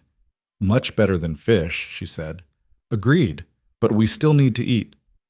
"You're very practical." "One of us has to be." They finished preparing breakfast together, falling into an easy rhythm that felt almost domestic. It was strange how quickly the island had stopped feeling like a prison and started feeling like a possibility. How the shelter that had seemed so temporary now felt like a home they'd built together. After breakfast, they walked down to the beach. Chloe's ankle was finally healing properly, though she still favored it when she thought Daniel wasn't watching. They'd developed a new routine: mornings for gathering food, afternoons for maintaining the signal fires and scanning the horizon, evenings for talking and planning and learning each other in ways that had nothing to do with survival. "I've been thinking about what we talked about," Chloe said as they walked along the water's edge. "About going home, about what happens to us. And I'm scared, not of us. I'm more sure about us than I've been about anything in years, but I'm scared of what the world will try to turn us into. The judgments, the assumptions, the pressure to go back to being who we were." Daniel squeezed her hand. "Then we don't go back to being who we were. We hold on to who we've become." "How? How do we hold on to this when everything is trying to pull us apart?" "We make a choice. Every day, we choose each other. We choose the truth of what we built here over the fiction everyone else wants to believe." "You make it sound simple." "It's not simple, but it's possible." He stopped walking, turning to face her. "Chloe, I know what we have seems fragile, but I've watched you face down storms and injuries and the very real possibility of death. You're not fragile, we're not fragile, we're just different than we were before. Promise me something. Anything. Promise me that if we get rescued, you won't let me run. I have a habit of self-sabotaging when things get good, of finding reasons to push people away before they can leave me." Her voice cracked. "Promise me you'll fight for us, even if I get scared and try to end it." Daniel pulled her close. "I promise.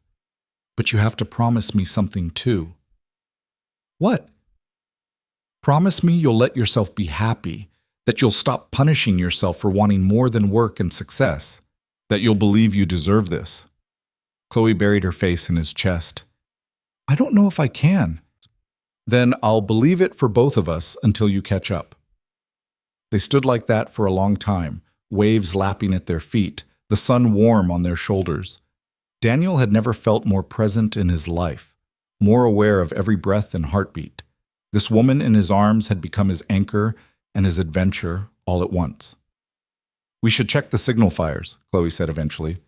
"In a minute. I'm not done holding you yet." "We have all day." "I want all day and tomorrow and the day after that. I'm greedy." She laughed and pulled back to look at him. "When did you become a romantic?" "When I realized what I had to lose." That afternoon, while Chloe rested her ankle, Daniel climbed back up to the high point of the island. He told himself it was strategic, better visibility for spotting ships, but the truth was he needed a moment alone to process everything. The kiss, the confession, The terrifying realization that he'd fallen completely in love with someone he might lose the moment they returned to civilization. But when he reached the summit and scanned the horizon, something caught his eye. A smudge of white against the blue, far out but definitely there. He watched it for a full minute, hardly daring to breathe, before confirming what his heart already knew. A ship. Daniel scrambled down the hill faster than was safe, nearly twisting his own ankle in his haste. He burst into the clearing where Chloe was organizing their supplies. "Ship!" he gasped. "There's a ship on the horizon!" Chloe's head snapped up. "Are you sure?" "Positive. We need to light the fires now." They moved with practiced efficiency, splitting up to reach all 3 signal fire locations. Daniel had the flare gun. They'd been saving the flares for exactly this moment. He lit the first fire, watched it catch and send black smoke billowing into the clear sky, then ran to the second location. Behind him, he could see Chloe lighting the third fire, her movements quick despite her injury. When all 3 fires were blazing, Daniel climbed partway up the hill to get a better view. The ship was still there, maybe 5 miles out. He raised the flare gun and fired. The flare arced into the sky, brilliant red against the blue, impossibly bright. Daniel held his breath, watching the ship. For long minutes, nothing happened. The ship continued on its course, apparently oblivious. Daniel's heart sank. They were too far. The ship wasn't going to see them. Then, impossibly, it turned. "Chloe!" Daniel shouted. "They're turning! They see us!" She appeared beside him, breathing hard, her face flushed with exertion and hope. "Are you sure?" "Look!"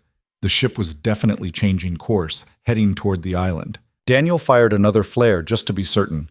This one they definitely saw. He could make out figures on the deck now, pointing toward the shore. "We're getting rescued," Chloe said, her voice strange. "We're actually getting rescued." Daniel turned to her, expecting joy, but what he saw in her face was more complicated. Relief mixed with fear, mixed with something that looked like grief. "What's wrong?" he asked. "Nothing, everything, I don't know." She grabbed his hand. "This is good. This is what we wanted, but I'm terrified of what comes next." "We face it together, remember?"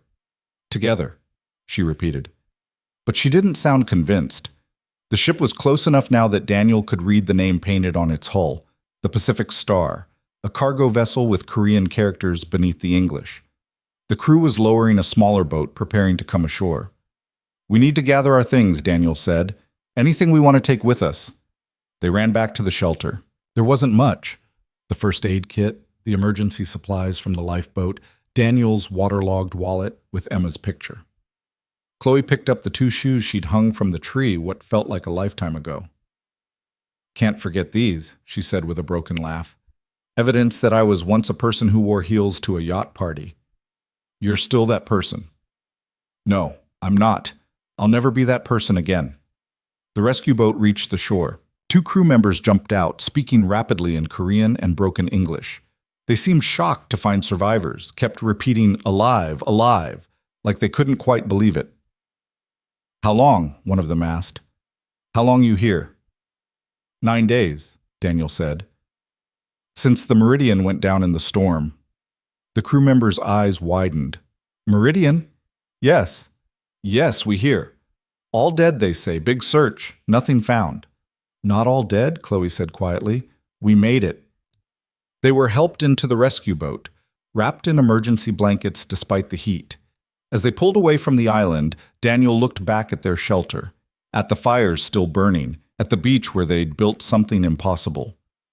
"Goodbye," Chloe whispered beside him. On the Pacific Star, they were met with a flurry of activity. The ship's medic examined them both.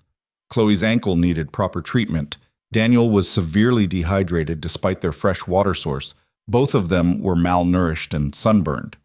The captain, a kind-faced man named Park, explained through a translator that they were 300 miles off the coast of Fiji, that the Meridian's wreck had been found but no survivors until now, that their families had been notified of their deaths. "We call families," Captain Park said. "Tell them you're alive, okay?" Daniel felt his throat close up. "Yes, please. My mother, she has my daughter. I need to tell them I'm coming home." "And you, miss?" Chloe hesitated. "I don't have anyone to call." "No family?" "No one who'd notice I was gone." The words hung in the air. Daniel reached for her hand under the blanket, squeezed it tight. They were taken to the ship's small infirmary. The medic, a Filipino woman named Rosa, cleaned and rebandaged Chloe's ankle, tisking at the infection that had nearly killed her. "You're very lucky," Rosa said. "This could have been much worse. You had good care on island, yes?" Chloe looked at Daniel. "The best." When Rosa left to prepare antibiotics, they were finally alone.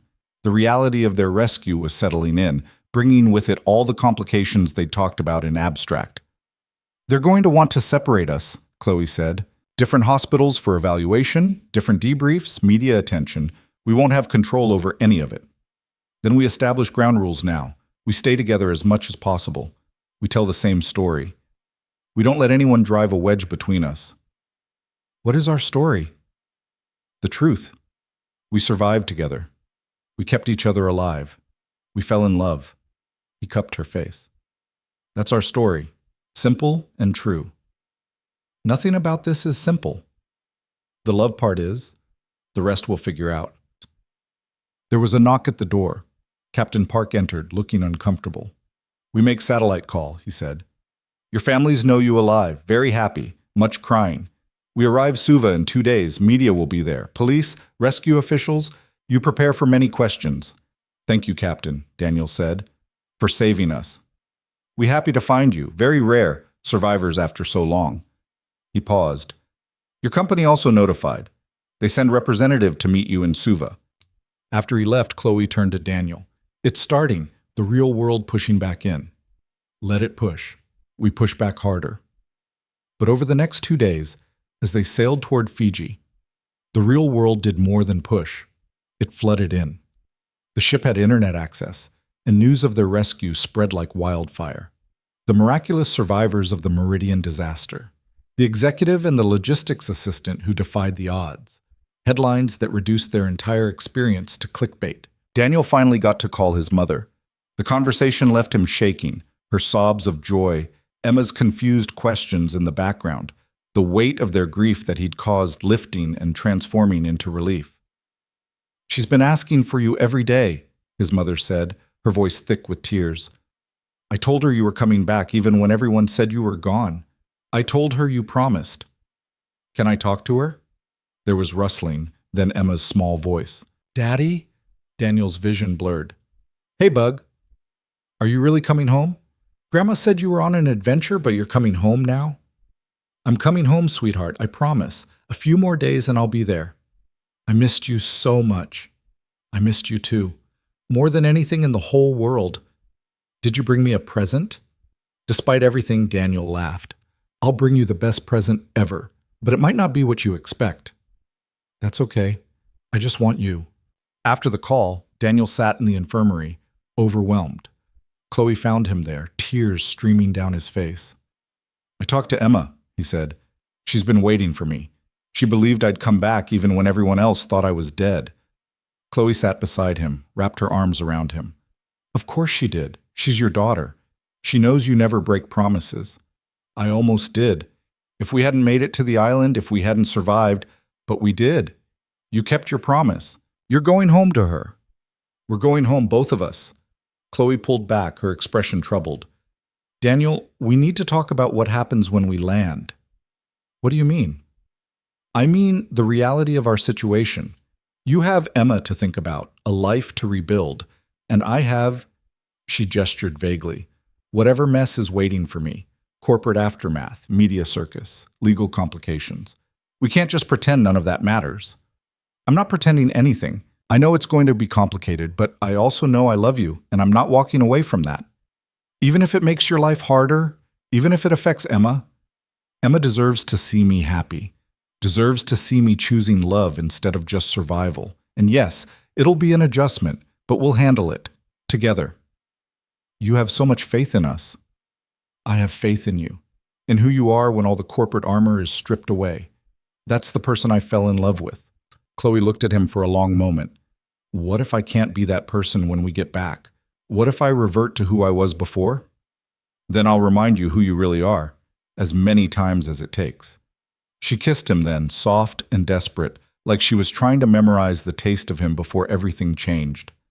That night, Their last night before reaching Suva, they stood on the deck of the Pacific Star watching the stars. The same stars they'd watched from the island, but everything felt different now. More fragile, more precious. "Tell me what you're thinking," Daniel said.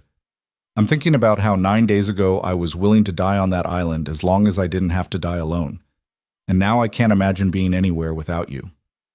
"You don't have to imagine it. We have time now, all the time we need." "Do we? Because it feels like time is running out. Like the moment we step off this ship, everything changes." "Everything has already changed. We changed. The rest is just logistics." Chloe laughed, the sound sad. "Just logistics. That's what I always thought my life was. Moving pieces on a board, optimizing outcomes, maximizing efficiency. And then you showed me that life could be more than that. That it could be messy and terrifying and absolutely real. It still can be. Real doesn't end just because we're rescued, doesn't it? How do we hold on to this when we're back in offices and apartments and normal life? When we have responsibilities and expectations and all the reasons we had for not being together in the first place?" Daniel turned to face her fully. "We hold on to it by choosing it every single day, even when it's hard, even when it would be easier to walk away." "I'm going to disappoint you." "You're going to be human. That's not the same thing. I'm going to get scared and pull away and try to sabotage this because that's what I do. Then I'll be patient. I'll wait for you to come back to yourself, to us." "How are you so sure this will work?" "I'm not sure, but I'm willing to try." "Are you?" Chloe was quiet for so long that Daniel thought she might say no, might choose fear over possibility. But then she took his hand and laced their fingers together. "I'm willing to try," she said. "I'm terrified, but I'm willing. That's all I need." They stayed on deck until the stars faded and the first light of dawn painted the horizon pink and gold. Tomorrow, they would reach Suva. Tomorrow, the real world would reclaim them. Tomorrow, everything would get complicated. But tonight, they had each other, and the promise that whatever came next, they would face it together. The next morning, they could see land on the horizon. Fiji, green and lush and crowded with civilization. The ship's crew was preparing to dock, and Captain Park had warned them that there would be media waiting, along with company representatives and rescue officials. "You ready for this?" Daniel asked as they stood at the railing. "No, but I don't think ready is an option anymore." They'd been given clean clothes by the crew. Nothing fancy, just spare uniforms that were several sizes too big. But it was the first time in over a week they'd worn anything but their salt-stained disaster clothes. Chloe kept tugging at the shirt collar like it was strangling her. "I look ridiculous," she muttered. "You look alive." That's what matters. As the Pacific Star pulled into port, Daniel could see the crowd waiting. News crews with cameras, officials with clipboards, and a handful of people he recognized from the company. His stomach twisted. This was it. The moment their private survival became public spectacle. "Remember," he said to Chloe, "we stay together. We tell our truth. We don't let them separate us. And if they try, then we make a scene. I'm not above causing a corporate incident." Despite her obvious anxiety, Chloe smiled. "Look at you, my former logistics assistant threatening to cause incidents. Former is right. I'm pretty sure I'm fired. We're both probably fired. Technically, we've been dead for over a week. I'm sure they've already filled our positions." The ship docked. Captain Park came to escort them off, but before they could move, Rosa appeared with final medical instructions. "You both need proper hospital evaluation," she said firmly. "Especially you, miss. That ankle needs x-rays and possibly surgery. And you, sir, are still dehydrated. Promise me you go to hospital first, media circus second." "We promise," Daniel said. But when they walked down the gangplank, it became immediately clear that promises were going to be hard to keep. The crowd surged forward, reporters shouting questions, cameras flashing, officials trying to establish order. Daniel grabbed Chloe's hand and held on tight as they were swept into chaos. A woman in an expensive suit pushed through the crowd. Daniel recognized her, Margaret Chen, the company's head of PR. "Chloe! Daniel! Thank goodness you're safe. We have a car waiting. We'll take you somewhere private to debrief before—" "Hospital first," Daniel interrupted. "She needs medical attention." Of course. The hospital, then." Margaret was already steering them toward a waiting car, away from the shouting reporters. We'll handle everything. Don't worry about anything. But something in her tone made Daniel's instincts flare. This wasn't just concern for their well-being. This was damage control. They were ushered into the car, Margaret and another company representative climbing in with them. The doors closed, muffling the noise outside. "First, let me say how incredibly relieved we are that you survived," Margaret began. "The entire company has been in mourning. Your deaths were a terrible tragedy, and now this miracle." "We're not dead," Chloe said flatly. "We never were." "Of course not. Poor phrasing. What I mean is the narrative around the Meridian disaster has been very specific, and your reappearance, while wonderful, does complicate things." Daniel felt Chloe tense beside him. "Complicate how?" "There are legal considerations, insurance claims that were already processed, memorial services that were held, public statements that were made. We need to coordinate very carefully how we announce and manage your return." "Manage," Daniel repeated. "You want to manage us." "I want to protect you, both of you. The media attention is going to be intense. We need to control the narrative before it controls you." "What narrative?" Chloe's voice was sharp. "We survived a shipwreck. We spent 9 days on a deserted island. Those are facts, not narratives." Margaret exchanged a glance with her colleague. "Of course. But the relationship between you two, we need to address that carefully. The optics of an executive and her subordinate alone together for over a week, emerging as a couple." "We're not a couple," Chloe said quickly. Too quickly. Daniel felt like he'd been punched. He turned to stare at her, but she wouldn't meet his eyes. "We're not?" he asked quietly. "We're survivors. We helped each other stay alive. But anything beyond that..." She finally looked at him, and her eyes were pleading. "We need to be smart about this, Daniel. We need to think about the implications." "The implications of what? Being honest about our feelings?" "The implications of how this looks, how it affects both our careers, how it affects you and Emma." Margaret nodded approvingly. "Exactly. We're not saying you can't have a relationship eventually. But right now, fresh off the island, emotions running high, it would be better to present a united front as professionals who survive together, not as what we actually are," Daniel finished. His voice was flat. "Daniel," Chloe reached for him. He pulled away. "You promised. On the ship, you promised you wouldn't run." "I'm not running. I'm being realistic." "You're being scared. And you're letting them weaponize that fear." The car pulled up to the hospital. Margaret was already opening the door, ushering them out into another crowd of medical personnel and officials. Daniel and Chloe were separated immediately, her to orthopedics for her ankle, him to the ER for evaluation and rehydration. As they wheeled Chloe away, she looked back at him. "Daniel, please understand." But whatever she wanted him to understand was lost in the chaos of the hospital, in the doctors asking questions, in the sudden overwhelming reality that they were no longer alone on an island where the only thing that mattered was survival. They were back in the real world, and the real world had teeth. Daniel spent 3 hours in the hospital being poked, prodded, and questioned by an endless parade of doctors who all seemed shocked he was alive. Severe dehydration, malnutrition, second-degree sunburn, minor infections, the list went on. They wanted to admit him overnight for observation, but he refused. He needed to get home to Emma. He'd been away long enough.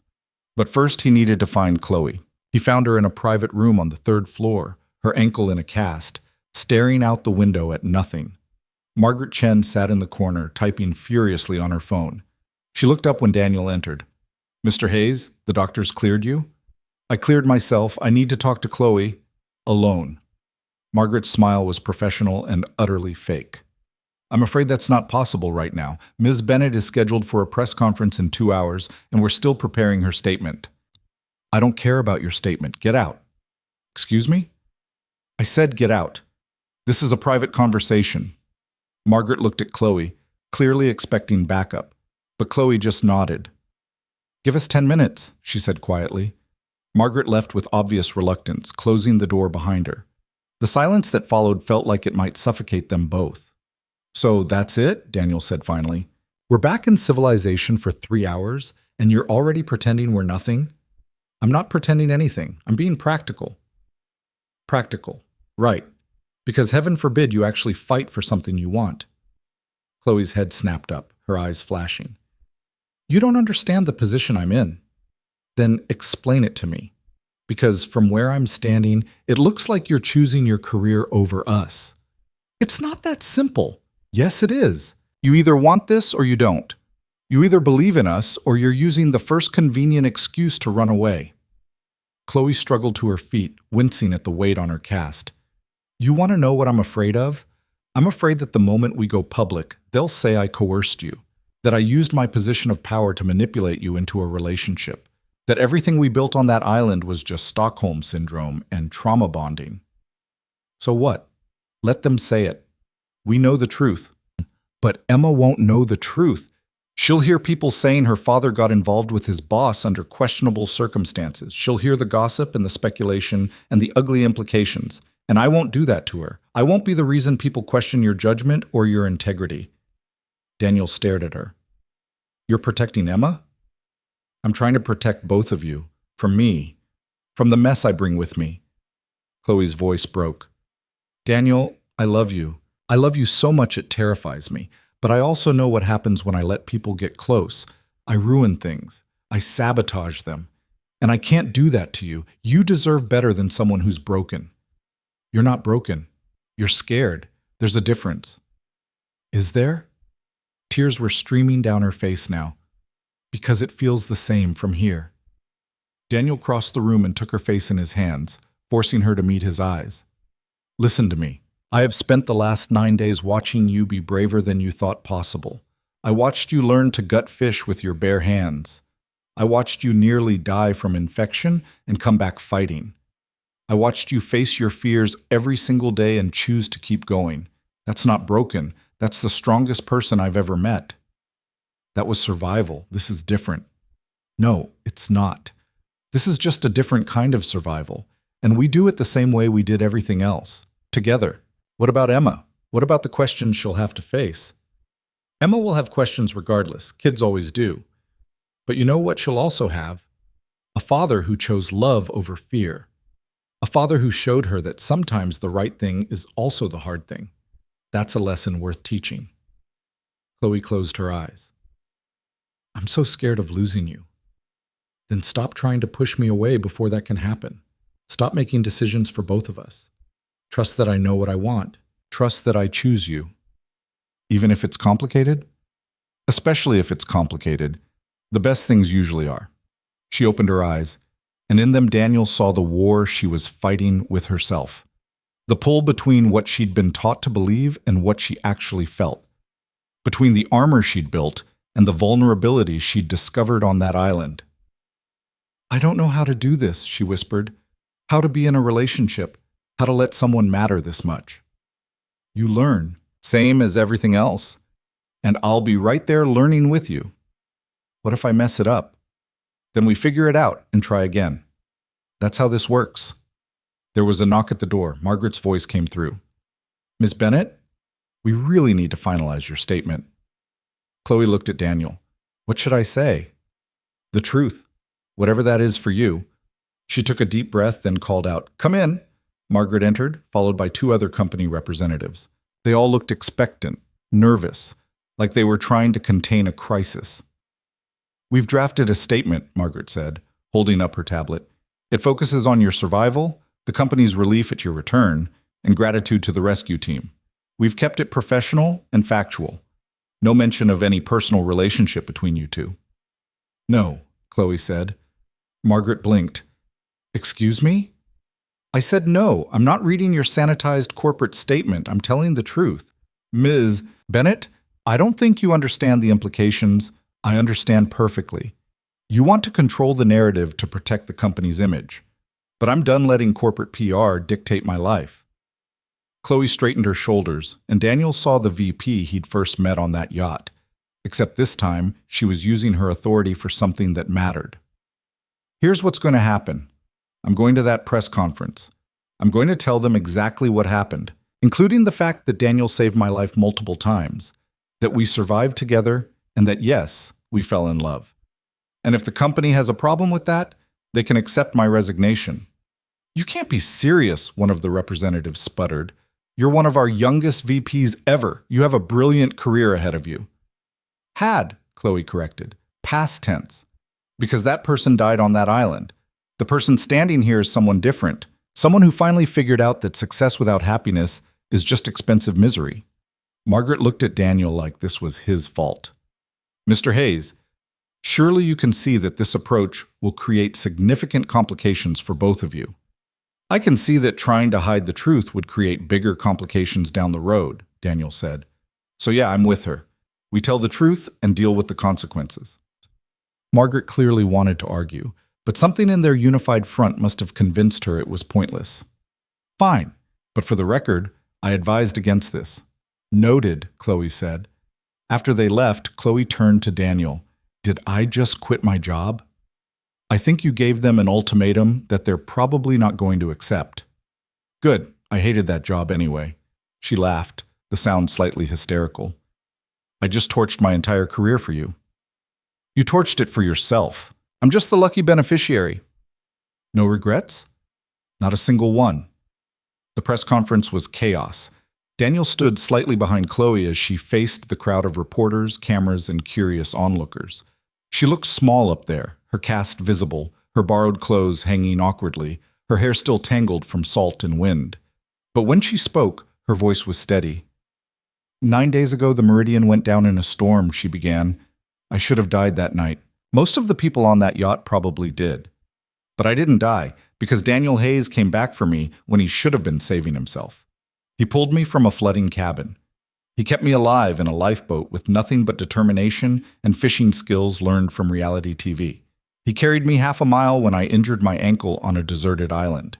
He talked me through panic attacks and fever dreams and moments when I wanted to give up.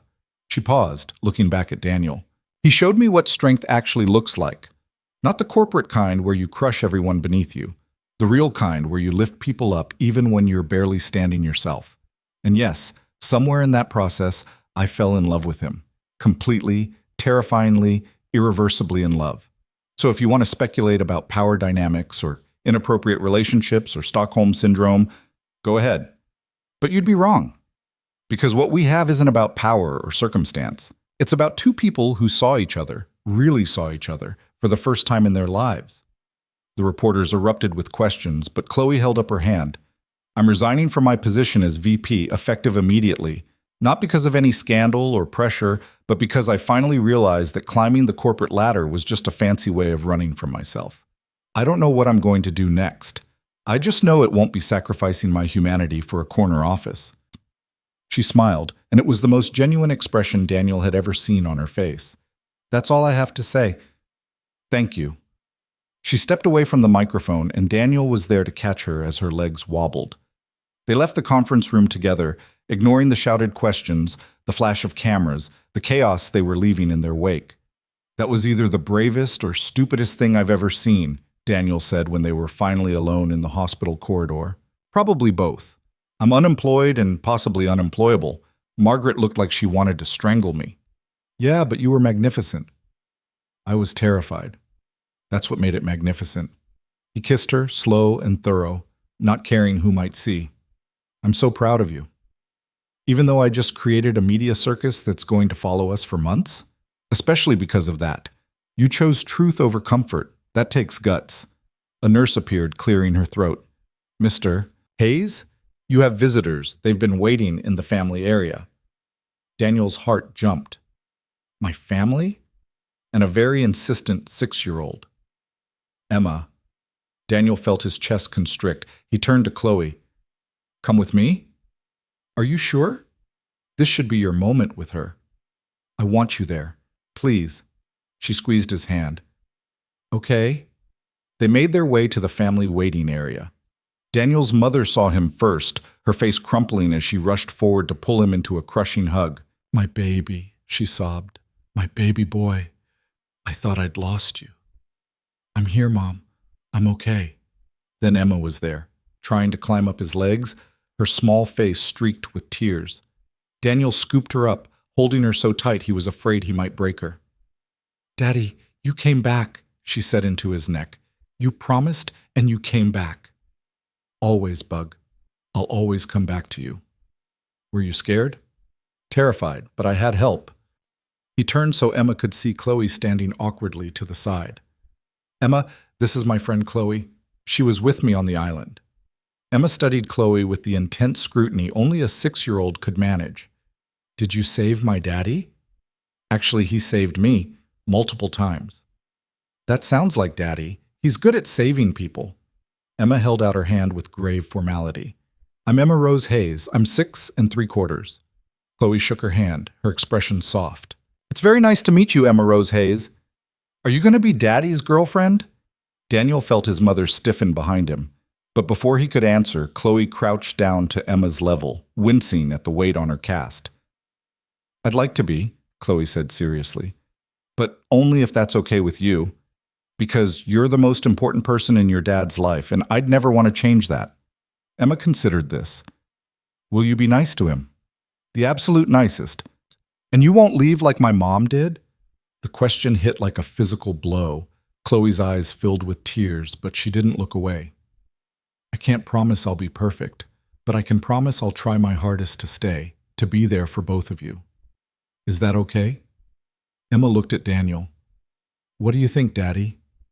I think Chloe is pretty special, and I think we should give this a chance, all 3 of us together. Okay? Emma turned back to Chloe. You can be Daddy's girlfriend, but I get to teach you the rules. There are rules? So many rules, like we have pizza every Friday, and bedtime stories are non-negotiable. And if you make Daddy sad, I'll be very disappointed in you. Chloe laughed through her tears.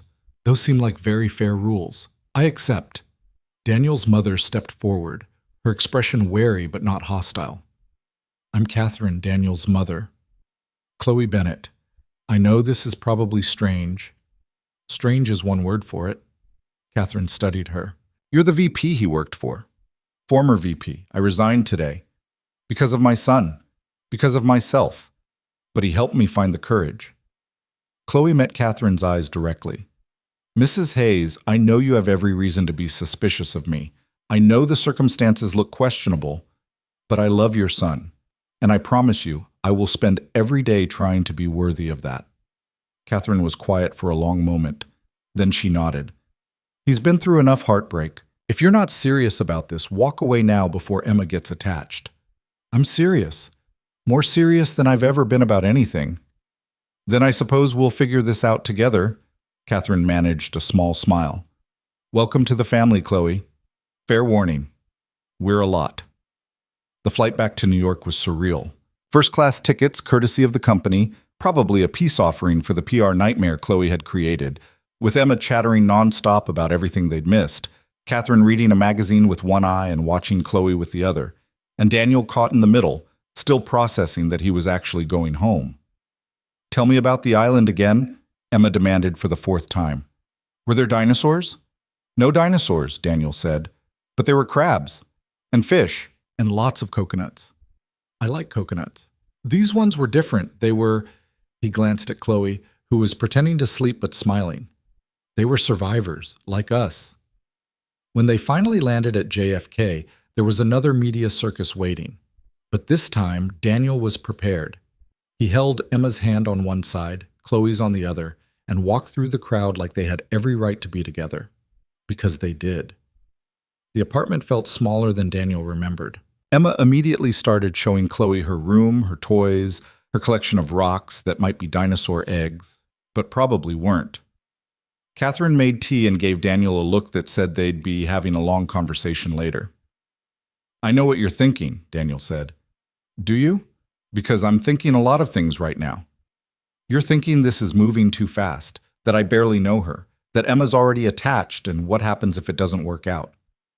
Catherine sighed. Am I that predictable? You're a good mother. Those are the things a good mother worries about. And what does a good son say to ease those worries? Daniel thought about it. That I've never been more sure of anything in my life. That what we went through wasn't just survival, it was revelation. And that I'd rather try and fail with Chloe than spend the rest of my life wondering what if. You really love her. I really do. Then I'll support you. But Daniel, if she hurts you or Emma, I reserve the right to be very disappointed in her. Fair enough. That night, after Emma was finally asleep, a process that involved 3 stories, 2 glasses of water, and a lengthy negotiation about whether Chloe could come to show and tell, Daniel found Chloe standing on his tiny balcony, looking out at the city lights. "You okay?" he asked, wrapping his arms around her from behind. "Just thinking about how different this is from the island. How complicated." "Complicated doesn't mean wrong." "I know, but I keep waiting for the other shoe to drop, for you to realize this is too hard and walk away." "Not happening. You're stuck with me." She turned in his arms. "What now?" "I'm unemployed, probably unhireable in my field, and living in a hotel because I can't face my empty apartment. Not exactly the stable partner material you need. So stay here." "What?" "Stay here. With us." It's cramped and the bathroom is the size of a closet, and Emma will definitely have opinions about everything, but it's home, and I want you in it. Daniel, we've known each other for 2 weeks. We've known each other for 9 days that felt like a lifetime. And yeah, maybe this is crazy and too fast and all the things people will say it is. But I don't care. I want to wake up with you. I want Emma to keep teaching you her rules. I want to build a life that's about more than just surviving. Chloe's eyes were shining. I want that too, but I need to figure out who I am first. Without the job title, without the corporate identity. I need to know I'm choosing this for the right reasons. Then take time. Figure it out. But do it from here, not from some sterile hotel room. Let us be your home base while you rebuild. What if I mess it up? Then we'll figure it out together. That's what people do when they love each other. She kissed him then, soft and sweet and full of promise. Okay, I'll stay, but I'm paying rent. Absolutely not. I'm paying something. I refuse to be a freeloader. Fine. You can pay an Emma supervision and terrible cooking attempts. I'm not that bad at cooking. You burned coconut water. That was one time. They stayed on the balcony until the city sounds faded into white noise, just holding each other, letting the reality of their new life settle in. It wouldn't be easy. There would be questions and judgments and moments of doubt, but they had something most people never found, a love forged in crisis and tested by survival. They had each other. And that was more than enough. The next few weeks were an adjustment for everyone. Chloe moved into Daniel's apartment, bringing almost nothing with her except clothes and a newfound determination to figure out who she was beyond her career. She spent her mornings researching volunteer opportunities, her afternoons helping Emma with homework, and her evenings learning to cook actual meals with varying degrees of success. "This tastes like sadness," Emma pronounced after trying Chloe's first attempt at spaghetti. "It's not that bad," Chloe protested. Daniel took a bite and immediately understood Emma's assessment. "Maybe we stick to sandwiches for now." But the failures were balanced by victories. Chloe taught Emma about business and negotiation through elaborate tea party transactions. She helped Daniel organize his finances and create a college fund. She started volunteering at a women's shelter, using her corporate skills to help rebuild lives instead of quarterly profits. And slowly, day by day, she became part of their family. Catherine remained cautiously supportive, watching with sharp eyes for any sign that Chloe might bolt. But as the weeks turned into months, even she had to admit that Chloe was serious about staying. "She's good for you," Catherine said one Sunday afternoon while Chloe and Emma were at the park. "Different from what I expected." "Different how?" "Softer. More human. I thought she'd be all corporate ice, but she's not. She's just someone trying to figure out how to be happy. I can respect that." 6 months after their rescue, Daniel got a call from Marcus Chen. Apparently he'd survived the storm too, rescued by a different ship, and had been trying to track Daniel down ever since. "Man, you and Bennett are all anyone talks about," Marcus said when they met for coffee. "The miracle survivors who fell in love. It's like a movie." It was nothing like a movie. It was terrifying and messy, and we almost died multiple times. "Yeah, but you didn't. And now you're living this epic love story. Some of us are jealous." "How about you? How have you been?" Marcus shrugged. "Therapy, mostly. Turns out surviving a shipwreck does a number on your mental health. But I'm working through it." He paused. "The company offered me a promotion. They're trying to rebuild their image after the Meridian disaster, and apparently survivors look good in the C-suite. Are you going to take it? I don't know. Part of me wants to, but part of me keeps thinking about what you and Bennett did, walking away from all of it to build something real. That takes guts." "It takes desperation mostly. and a willingness to be uncomfortable. Still, it's inspiring. Marcus raised his coffee cup. To new beginnings and surviving the impossible. To survival, Daniel agreed. That evening, Daniel found Chloe in their bedroom, staring at her laptop with an expression he'd learned to recognize as intense focus. "What are you working on?" he asked. "A proposal. For a nonprofit that helps displaced workers retrain for new careers. I've been talking to the women at the shelter, and so many of them want to work but don't have the skills or confidence. I thought maybe I could help with that." "That's brilliant." "It's terrifying. I've never run a nonprofit. I have no idea what I'm doing." "You didn't know how to survive on a deserted island either. Didn't stop you from figuring it out." She smiled. "Fair point." She closed the laptop. "Daniel, can I ask you something?" "Always." "Do you ever regret it, choosing me over an easier life?" "Never. Not once, do you?"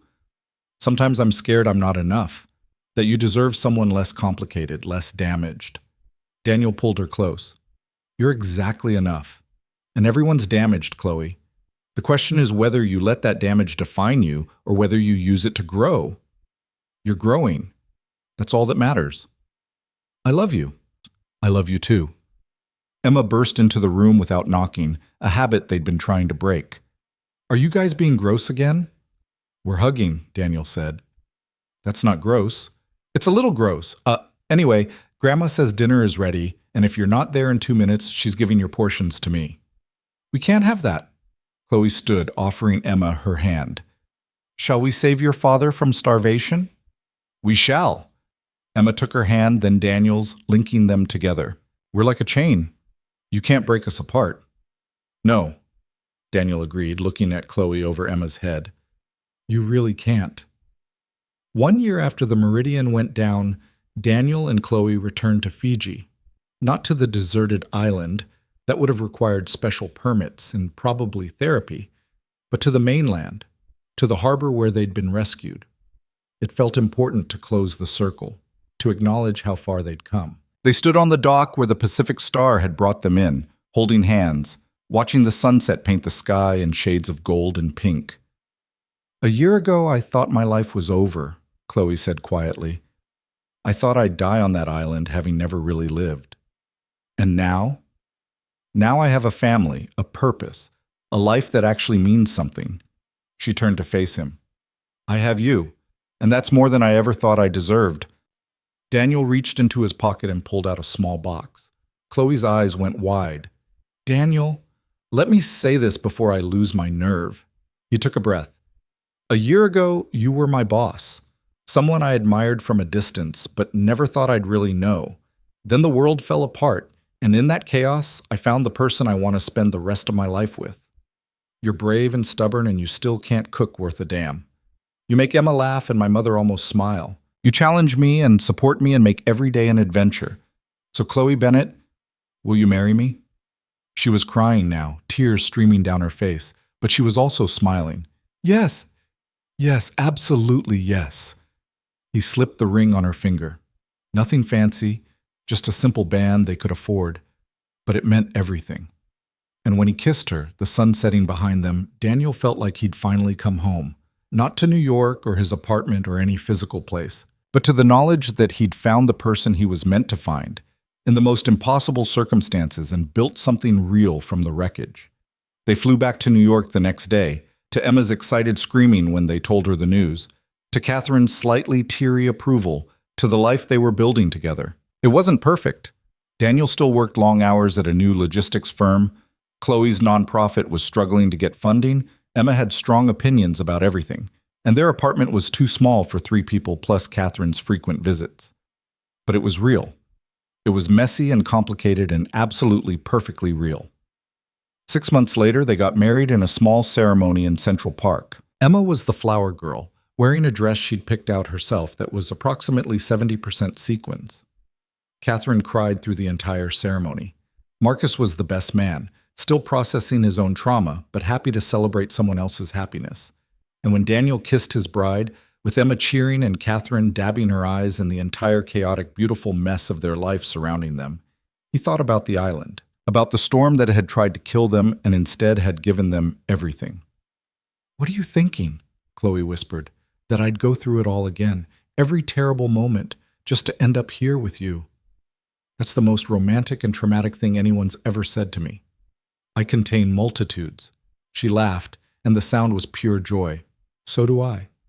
And I love every single one of yours.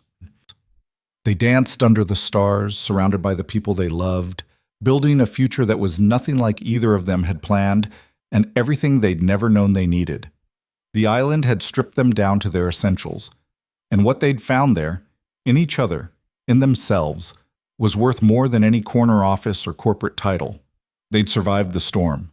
They'd survived the island. And now, together, they were learning to thrive.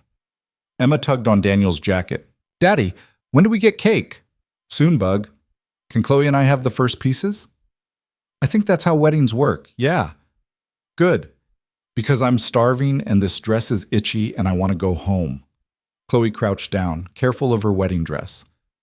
Tell you what, after cake, we all go home together, all three of us, and tomorrow we start our next adventure. What adventure? Life, Chloe said simply. The biggest adventure of all.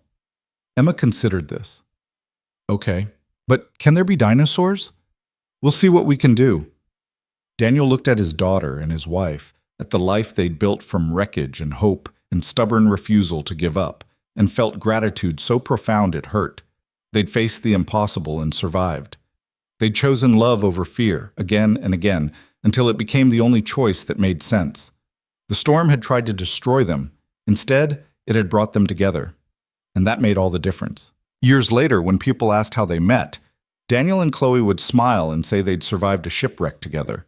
They'd leave out most of the details. The terror, the near-death experiences, the fever dreams and infections, and desperate prayers to make it through one more day. Those were theirs alone, private memories of the worst and best days of their lives. What they would share was simpler, that sometimes the worst thing that happens to you leads you to the best thing. That love can grow in impossible circumstances. That choosing each other every single day was the real survival story. Emma would grow up hearing fragments of their adventure, building her own mythology around the island where her parents fell in love. She'd ask to see pictures, but there weren't any, just memories and scars and the unshakable bond between two people who'd seen each other at their absolute worst and loved what they found. Chloe's nonprofit would eventually secure funding and expand to 3 cities, helping hundreds of women rebuild their lives. She'd never go back to corporate work, never regret walking away from the career that had once defined her. She'd found something better, purpose, connection, a family that loved her for who she was, instead of what she could do for them. Daniel would write a book about their experience, donating all the proceeds to search and rescue operations. It wouldn't be a bestseller, but it would help fund the people who saved lives for a living. That mattered more than sales numbers. And through it all, the building of careers and family and a life worth living, they would hold on to the lessons the island taught them. That survival is choosing to keep going even when stopping seems easier. That love is worth fighting for. That the person you become in crisis is often closer to who you really are than the person you pretend to be in comfort. The island had been their crucible, but what they forged there, in the heat and fear and desperate hope, was stronger than steel. It was love. Real, messy, complicated, beautiful love. And it was enough. More than enough. It was everything.